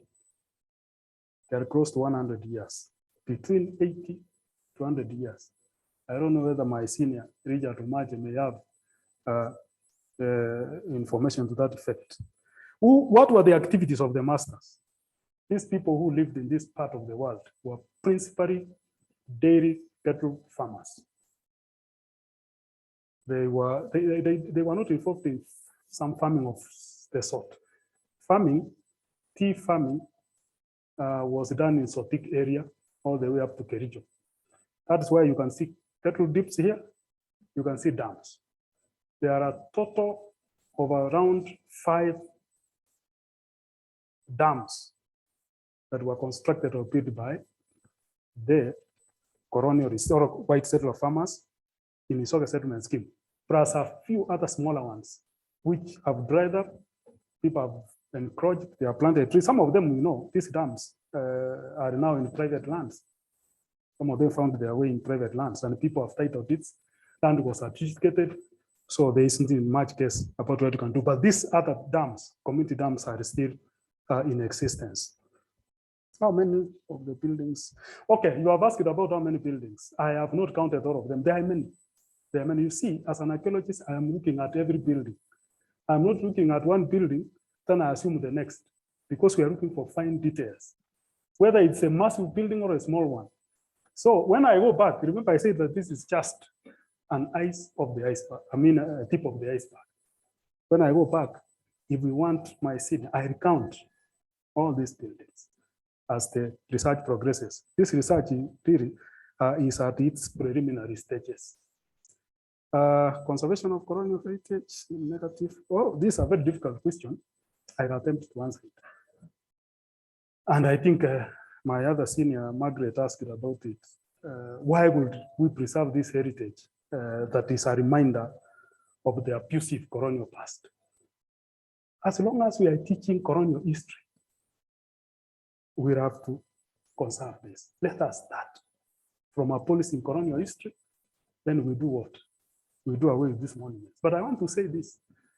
This is not the worst case scenario that reminds us of the worst that happened during colonial times. In fact, those who are growing today in these regions of, this region I'm talking about, they will not associate those buildings with the negative activities of colonialists, like chaining people, taking them to Zanzibar, through Simon Caves and all that. They are just seeing buildings, magnificent buildings that were occupied by Wasungus. So it is really a picture that does not show that negative part of it. But there, in any case, I think until and as of when we have polished colonial history, we cannot just teach from nowhere. We have to have a reference point. I think that's the way I can try to answer it. Who should preserve? You see, preservation of this kind of heritage is a question of, many parties. But at what point do you start preserving it? there should be a way of educating people about their heritage first and the cultural, economic, and the social benefits of this heritage. That has not been done. So what we are going to do now is first of all to educate people. Then in terms of protection, we can now use either contractual or traditional methods of protection, like what happens elsewhere. We have seen in Simone and all that. If anything, there are some provisions we have been doing at the National Museums of Kenya. I mentioned somewhere that the National Museums of Kenya, one of its roles is to partner with the county governments. So I am not blaming the National Museums of Kenya. It is a provision which is there in their act. So let the National Museums of Kenya partner with the county government, and then we shall be able to preserve this heritage. Let them gazette these sites. By gazetting the sites, it does not really mean, unless I don't understand, that they are acquiring it and putting it under protection. There should be a way of even giving incentives to the private developers where these monuments lie, so that they at least keep these houses in their original state. There should be a way. So the National Museum has a role to play as far as the county government. Remember, what the county government is doing, or should do, is cascaded all the way from the national government.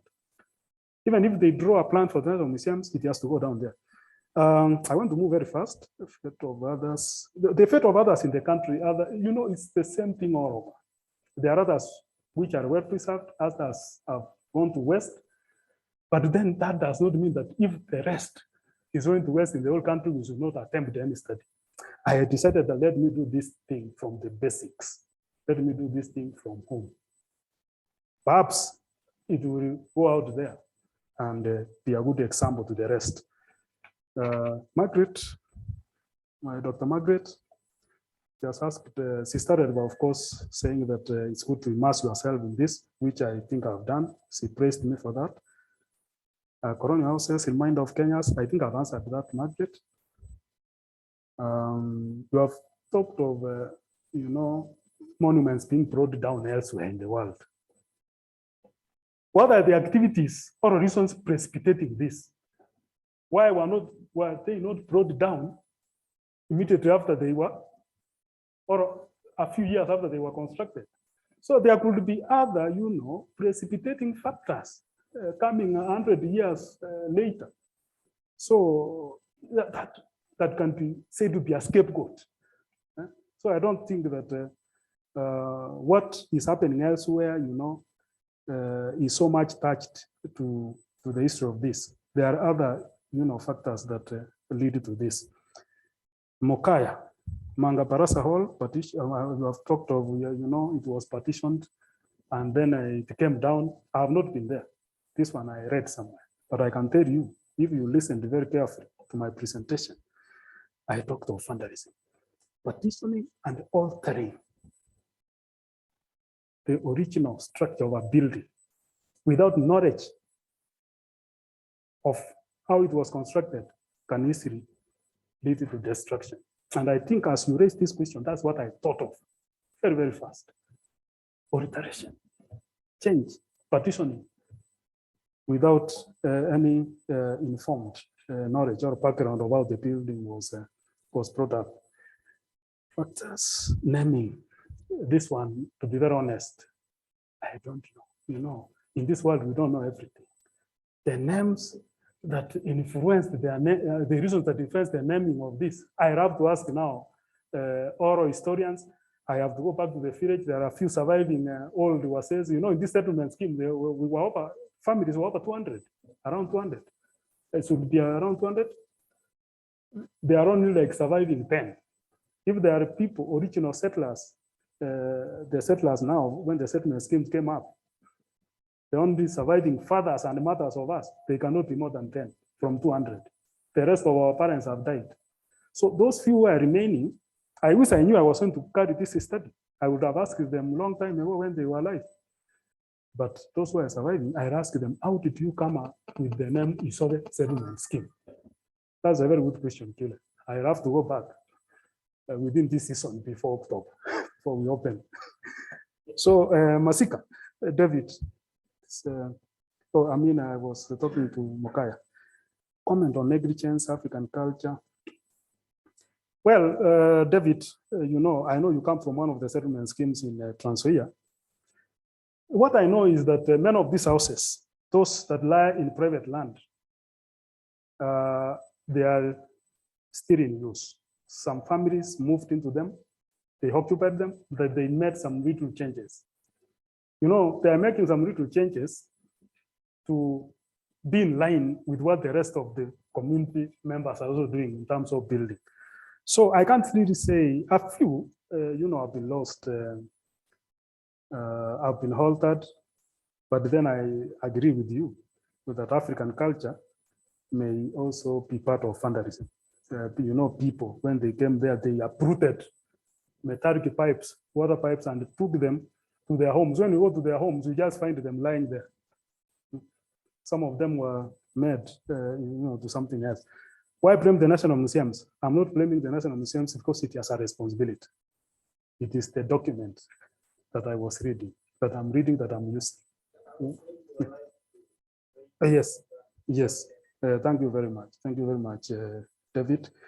My chairman and the chairman, as I said, I refer you in duplicate, Kenneth Ombongi. Role of the, you know, your questions are always very difficult, but I try to, to answer them.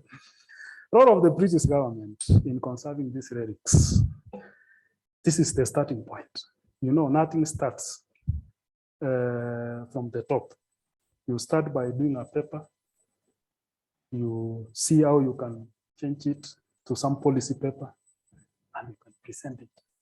I know the British government will be very much happy to either fund this research through their organizations here, so that we conserve this heritage. How do I separate myself as Pen Nyanchoga and the settler vis-a-vis the emotions? You know, sometimes emotions rise when you are reading. If emotions don't rise, then you are not understanding what you are reading and what you are doing. Yeah. And these emotions are coming up because of that experience that I have. But as I told you earlier, I have tried to scale the emotions down. I'm a community member. Besides being a scholar, I should benefit from this cultural heritage. And I feel bad because I should be in the forefront to educate the rest of my village mates. I'm the historian. I know I have one of my brother is a historian. He's a professor of history, you know, Dr. The rest. But he has not attempted to make any study here. We come from the same homestead. So I think I should educate him on the necessity of this. So I am trying to see how I can balance then emotions and the scholarship. But scholarship, of course, overrides emotions as far as this paper is concerned. Autochthon, claims and counterclaims. This is neither here nor there. You know, it only comes up when there are conflicts, you know, cattle rustling, fights around the border or around the border. People say, you know, we'll push you all the way to where you are. It's mythological, it's a myth. But of course, we as archaeologists, I can tell you that when you look at the region, those of you who understand Sirikwa economy.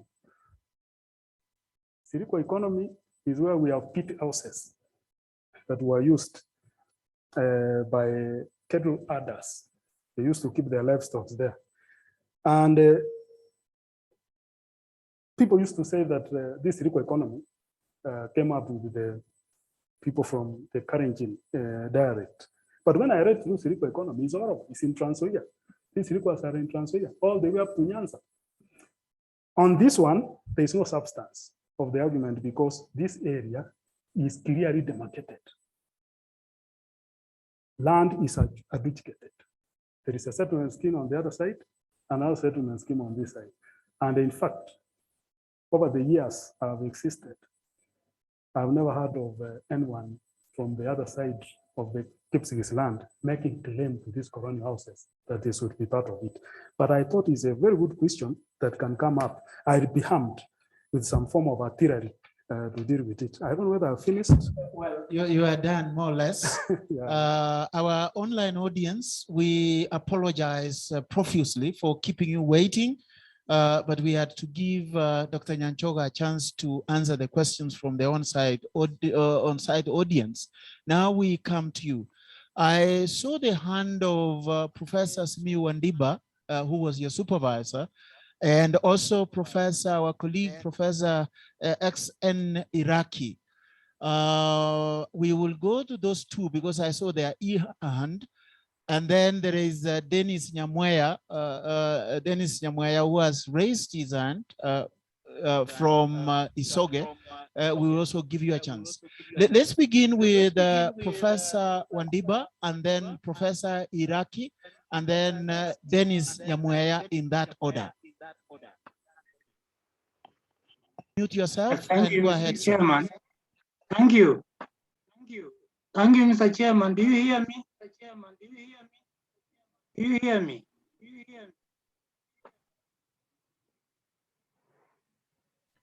Prof, unmute yourself. You are still muted.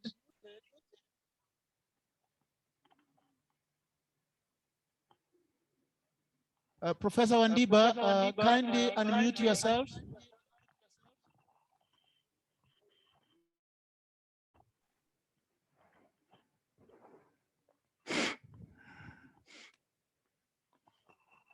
You have muted yourself again, Prof. Unmute. Yes, okay. You are. Now go ahead.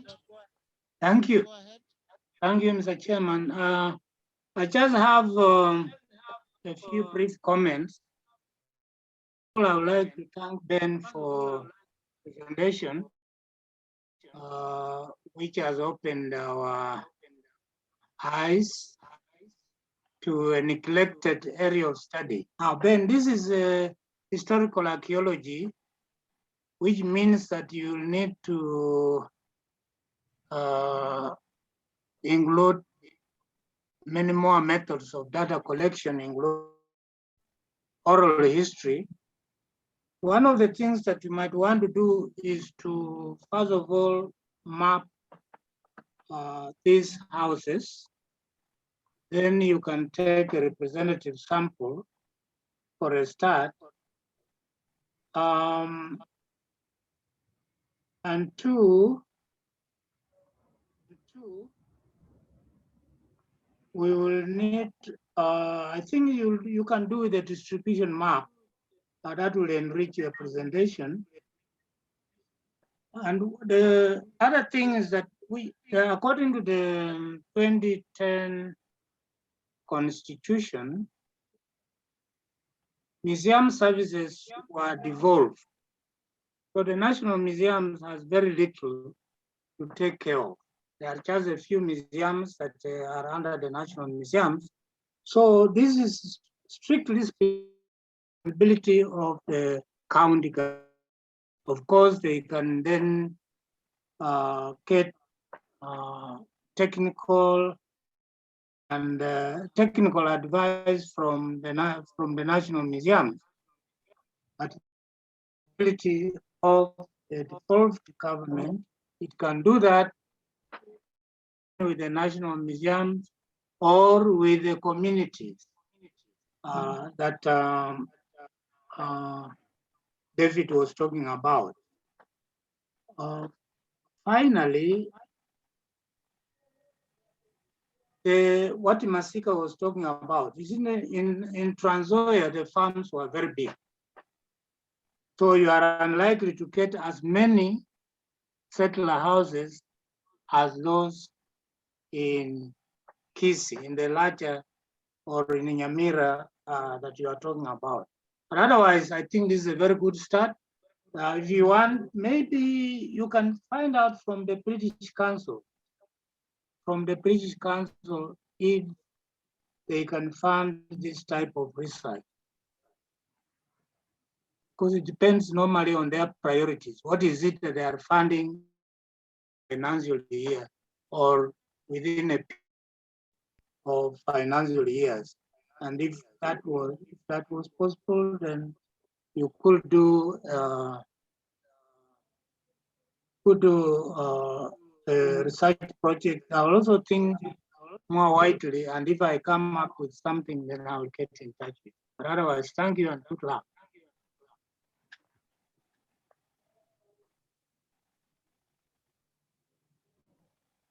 Mr. Chairman, I'm done. Unmute yourself and go ahead.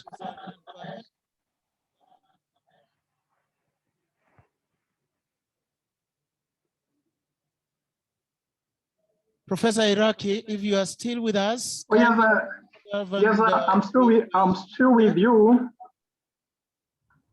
Let me make a few comments. The first one is that I'm very excited to be in this webinar for a number of reasons. One of them is in 2015, me and a group of like-minded Kenyans called Heritage Kenya Trust. Originally, it was called Happy Valley Heritage Trust for good reasons. And one of our objectives was try and preserve historic houses in Kenya like the ones we are discussing. We were previously focused in Nyandarua County, but we are aware there are very many other historical houses or colonial houses in every part of the country. We are here with the founding chair, Juliet Barnes. Maybe she will say something later in the day.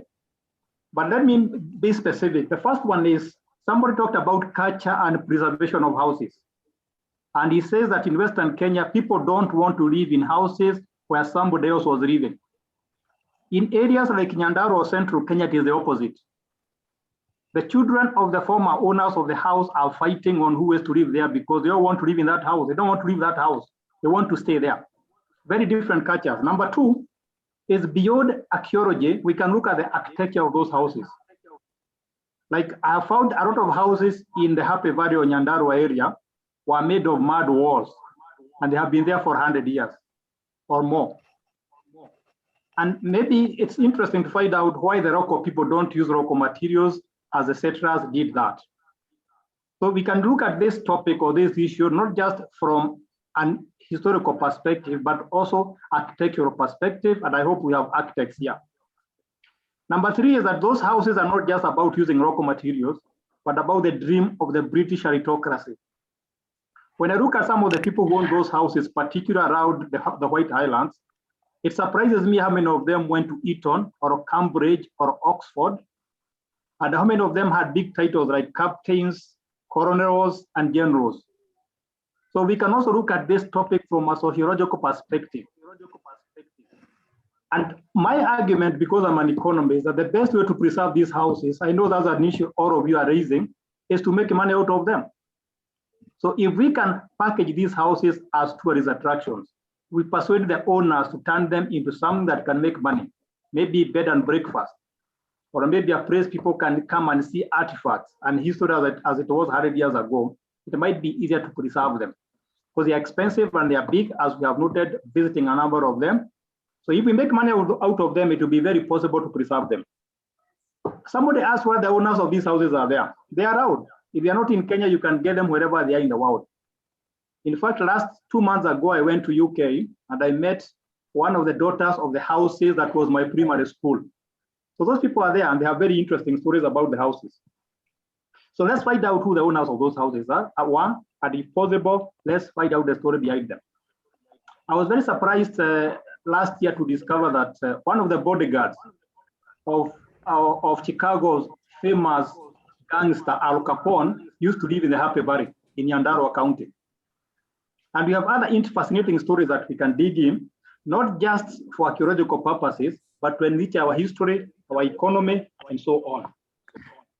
Finally, as we talk about the people who used to live in those houses, they are very interesting connections. Come up again. I'm saying that as we dig the history of these houses, you find some very interesting connections. For example, I found that two Australian ambassadors to Kenya had their parents or grandparents living in those historical houses. And I'm sure very many other people in different parts of the world have connections to these historical houses. So this is a very good initiative. I support it. And if you want any help from us, particularly from our trust, Heritage Kenya Trust, we are willing to partner with you and preserve these houses. And if possible, help the owners make money out of them so that they can preserve them. Thank you. Nyanchoga, that is Professor Iraqi from our School of Business here in the University of Nairobi. You can hear the offers. Prof, you said there is Juliet next to you. Juliet Barnes is online. We can call her to say something, please.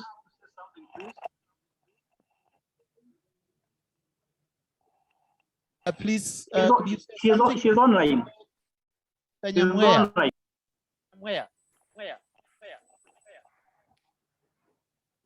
I can hear you very clearly. I hope you can hear me too. Yes. Yeah, a very good evening to you from Kigali, Rwanda. That's why I live and work. Mine is going to be very short. And firstly, I want to congratulate Dr. Ben Nyanchoga for this initiative of a research that How are you? so Nice to see you. I haven't been here for for years. Oh,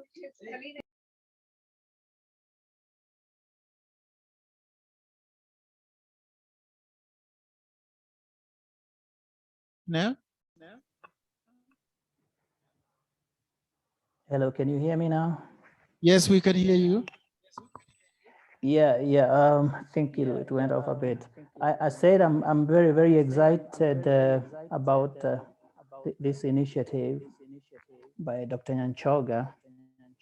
The buildings that he's talking about that are dotted around our villages are a stark reminder of what happened in 1885 and 1884 when the Europeans, parceled out our continent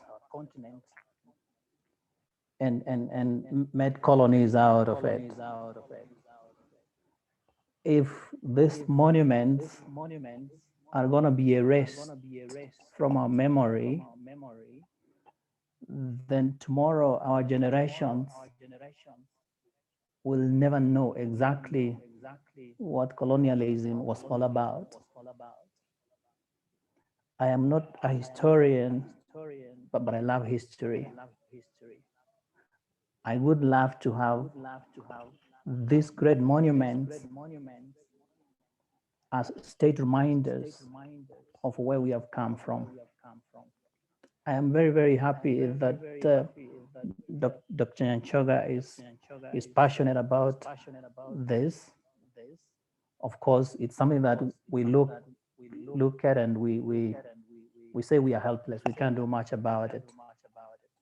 But I think every step takes a bold step. And I think for us to move forward with conserving this beautiful architectural history, we must make a statement. I know in our village, we have these buildings and many of them, and as we have indicated, some of you have said here, we don't know much who they benefit. And even if they benefit anybody, that benefit is very minimal. How about them being taken up? I don't know by who. I don't know by museums of Kenya. But if there's a way that they can be preserved so that our future generations can have a reference of history, that can be great. Dr. Nyanchoga, I support you in this. Keep fighting.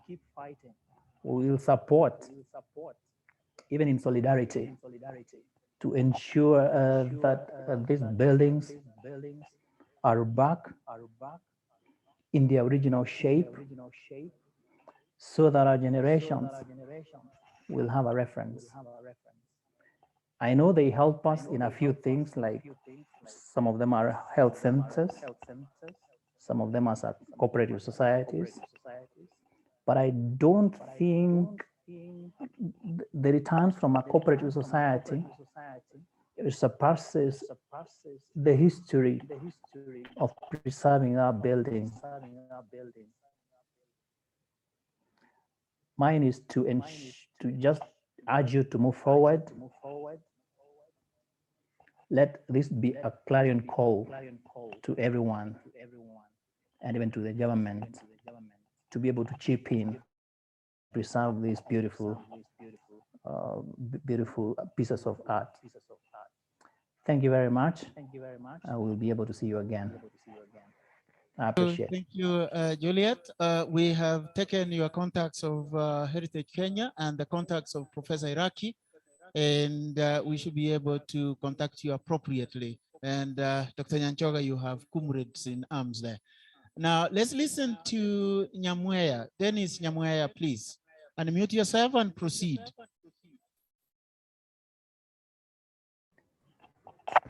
All right. I'm back again. I was saying I'm very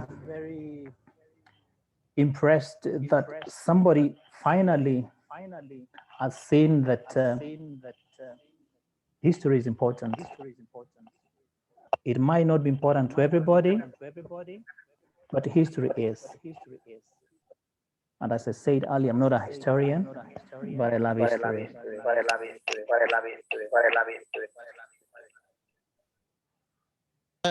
We would love to. Proceed, Dennis. That's the same person, eh? Okay, fine. Let me read some questions here on the chat for you, Dr. Nyanchoga. Let's go to the very beginning, please.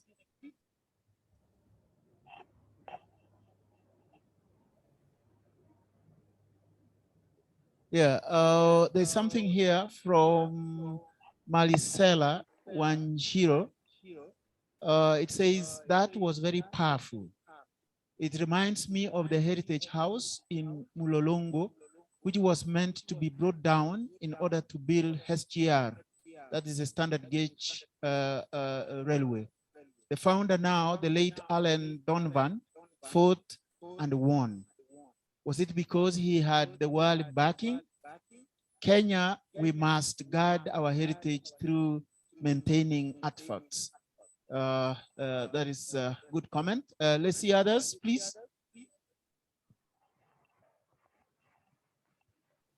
There isn't any.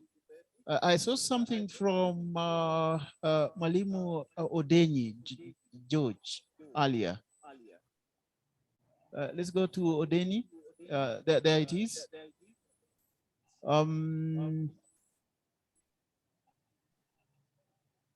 Your past, Odenyi George. There you are. There you are. George Odenyi, our colleague in the department, who is following us online. I actually also saw Dr. Gona, who is away in the coast, also following us. Odenyi says, as part of your methodology, are you considering conducting oral interviews with the locals, or you are only going to rely on your personal experiences and observations? You heard what Professor Wandiba said also. I think those are the key ones. You can now respond, Dr. Nyanchoga. Thank you very much, Chairman. I think most of what has been said are comments. Maybe one or two questions asked. I'll start by looking at what my senior professor and my supervisor, my PhD supervisor, Professor Simiyu Wandiba said. I think he made comments, and I take note of what Prof. you had said, that this is historical archaeology. I agree with you entirely. I need to do oral history, oral interview mapping is very important so that I get a representative sample. So I agree with you. And also I'll make contacts with the British Council. Professor Iraqi, I know him very well. In fact, I knew that he holds a position in what he has now said that is called the Heritage Kenya Trust initially referred to as Happy Valley Trust. And I want to say that you will be a person of much resourcefulness. I think I need to contact you so that I see how I can benefit from your knowledge and experience. I did not see any question, it was a comment. And of course, congratulations to the work. The same thing to Churiet of Heritage Trust. We have taken your contacts. Thank you for, congratulating this initiative and giving me that much support to move on and do this research to the end. Dennis Nyamweya, this is my village mate. I know he works in Rwanda, but I don't know where he is now. Thank you very much, Dennis. You know, you are just one homestead away from my home.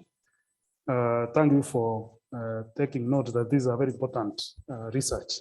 You may not be a historian. Actually, you're not a historian, but I'm happy that you registered to attend this seminar. Marisera Wanjiru, of course, again, very good comments, giving me a lot of energy and support on this research. Odenyi, oral interviews, it appears now is a must because some questions which have been asked require that I have to conduct oral interviews. So that one, be assured that it will be done. I don't think, Chairman, there's another question. Thank you, Ben. There is one more question here from Charles Mayenga. Charles Mayenga is your village mate. So please, one of the things that we are looking for holding this Chairman, session, I can unmute myself. Site, is actually to give us an opportunity to interact, engage, and interface with the public. And we are glad that the likes of Charles Mayenga can ask and raise issues. Charles, please proceed. Yeah, sorry, I'm actually walking on the street in Toronto. So first and foremost is to thank my homemate for the wonderful work that he has done. One of the houses that he showed was actually a house I lived in as a UT, as a trained teacher. That one you described as servant's quarter. That's the house I was staying in 1978, 79, after my waiting to go to university. The second point I want to make, I was actually walking and I will have shown you how we should integrate the development of new buildings with the old buildings. Right now I'm in Toronto.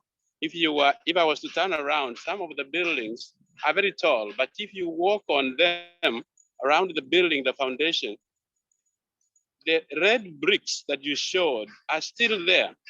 One of them that I just walked as I was walking around, built in 1818, but the tall building behind it, which is still going up, has kept the red bricks that you showed. So we can actually still integrate them. We can keep those particular things. And the other one you talked about is the ownership.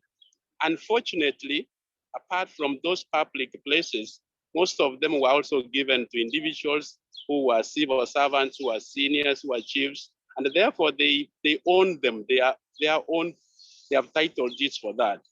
The public, which were left for the society, for the deeds, the public buy land, unfortunately, they have also been taken over by individuals. Those are the pieces we need to follow up and say, how can we reclaim them? How can we get them back to the ordinary people so that they can actually be used for these particular purposes? That society, the one you talked about, that one, for example, though it's near your home and I know the emotions, should be actually be preserved by all means. Once more, thanks very much for the wonderful work. Let me know how we can help even campaigning among the diaspora people from Isoge. Thanks very much. Thank you, Charles Mayenga, all the way from Toronto, the United States. We call it Maju from here. And thank you for your contribution and your willingness to partner with Dr. Nyanchoga and all of us as a department to further this study. I think that was a comment. you want to say your final words? Yeah, let me just say this. Thank you very much. In fact, I am so much excited. I didn't envisage this kind of attendance. I didn't even imagine that retired Mwalimu Richard Omache could travel overnight from home to come and physically attend to this seminar. I am so much excited about Charles Mayenga. I don't think we have met even before because he's the headmate of the senior Nyanchoga, and Charles might have moved to Canada many years back, but I'm happy that he's following from that region of the world. But I also want to thank my colleagues. I want to thank everyone who is here on site and online. I feel very much energized. I thought that this is something I would present and then it becomes by the way, but I need now to put more energy. Thank you very much. We will end it there. Sorry, Toronto is in Canada, not in the United States, as I said earlier. We will end it there. My name is Kenneth Mbungi, the moderator of this afternoon session here in Nairobi. I will invite Mr. David Neville Masika to finish this for us. David Masika, please.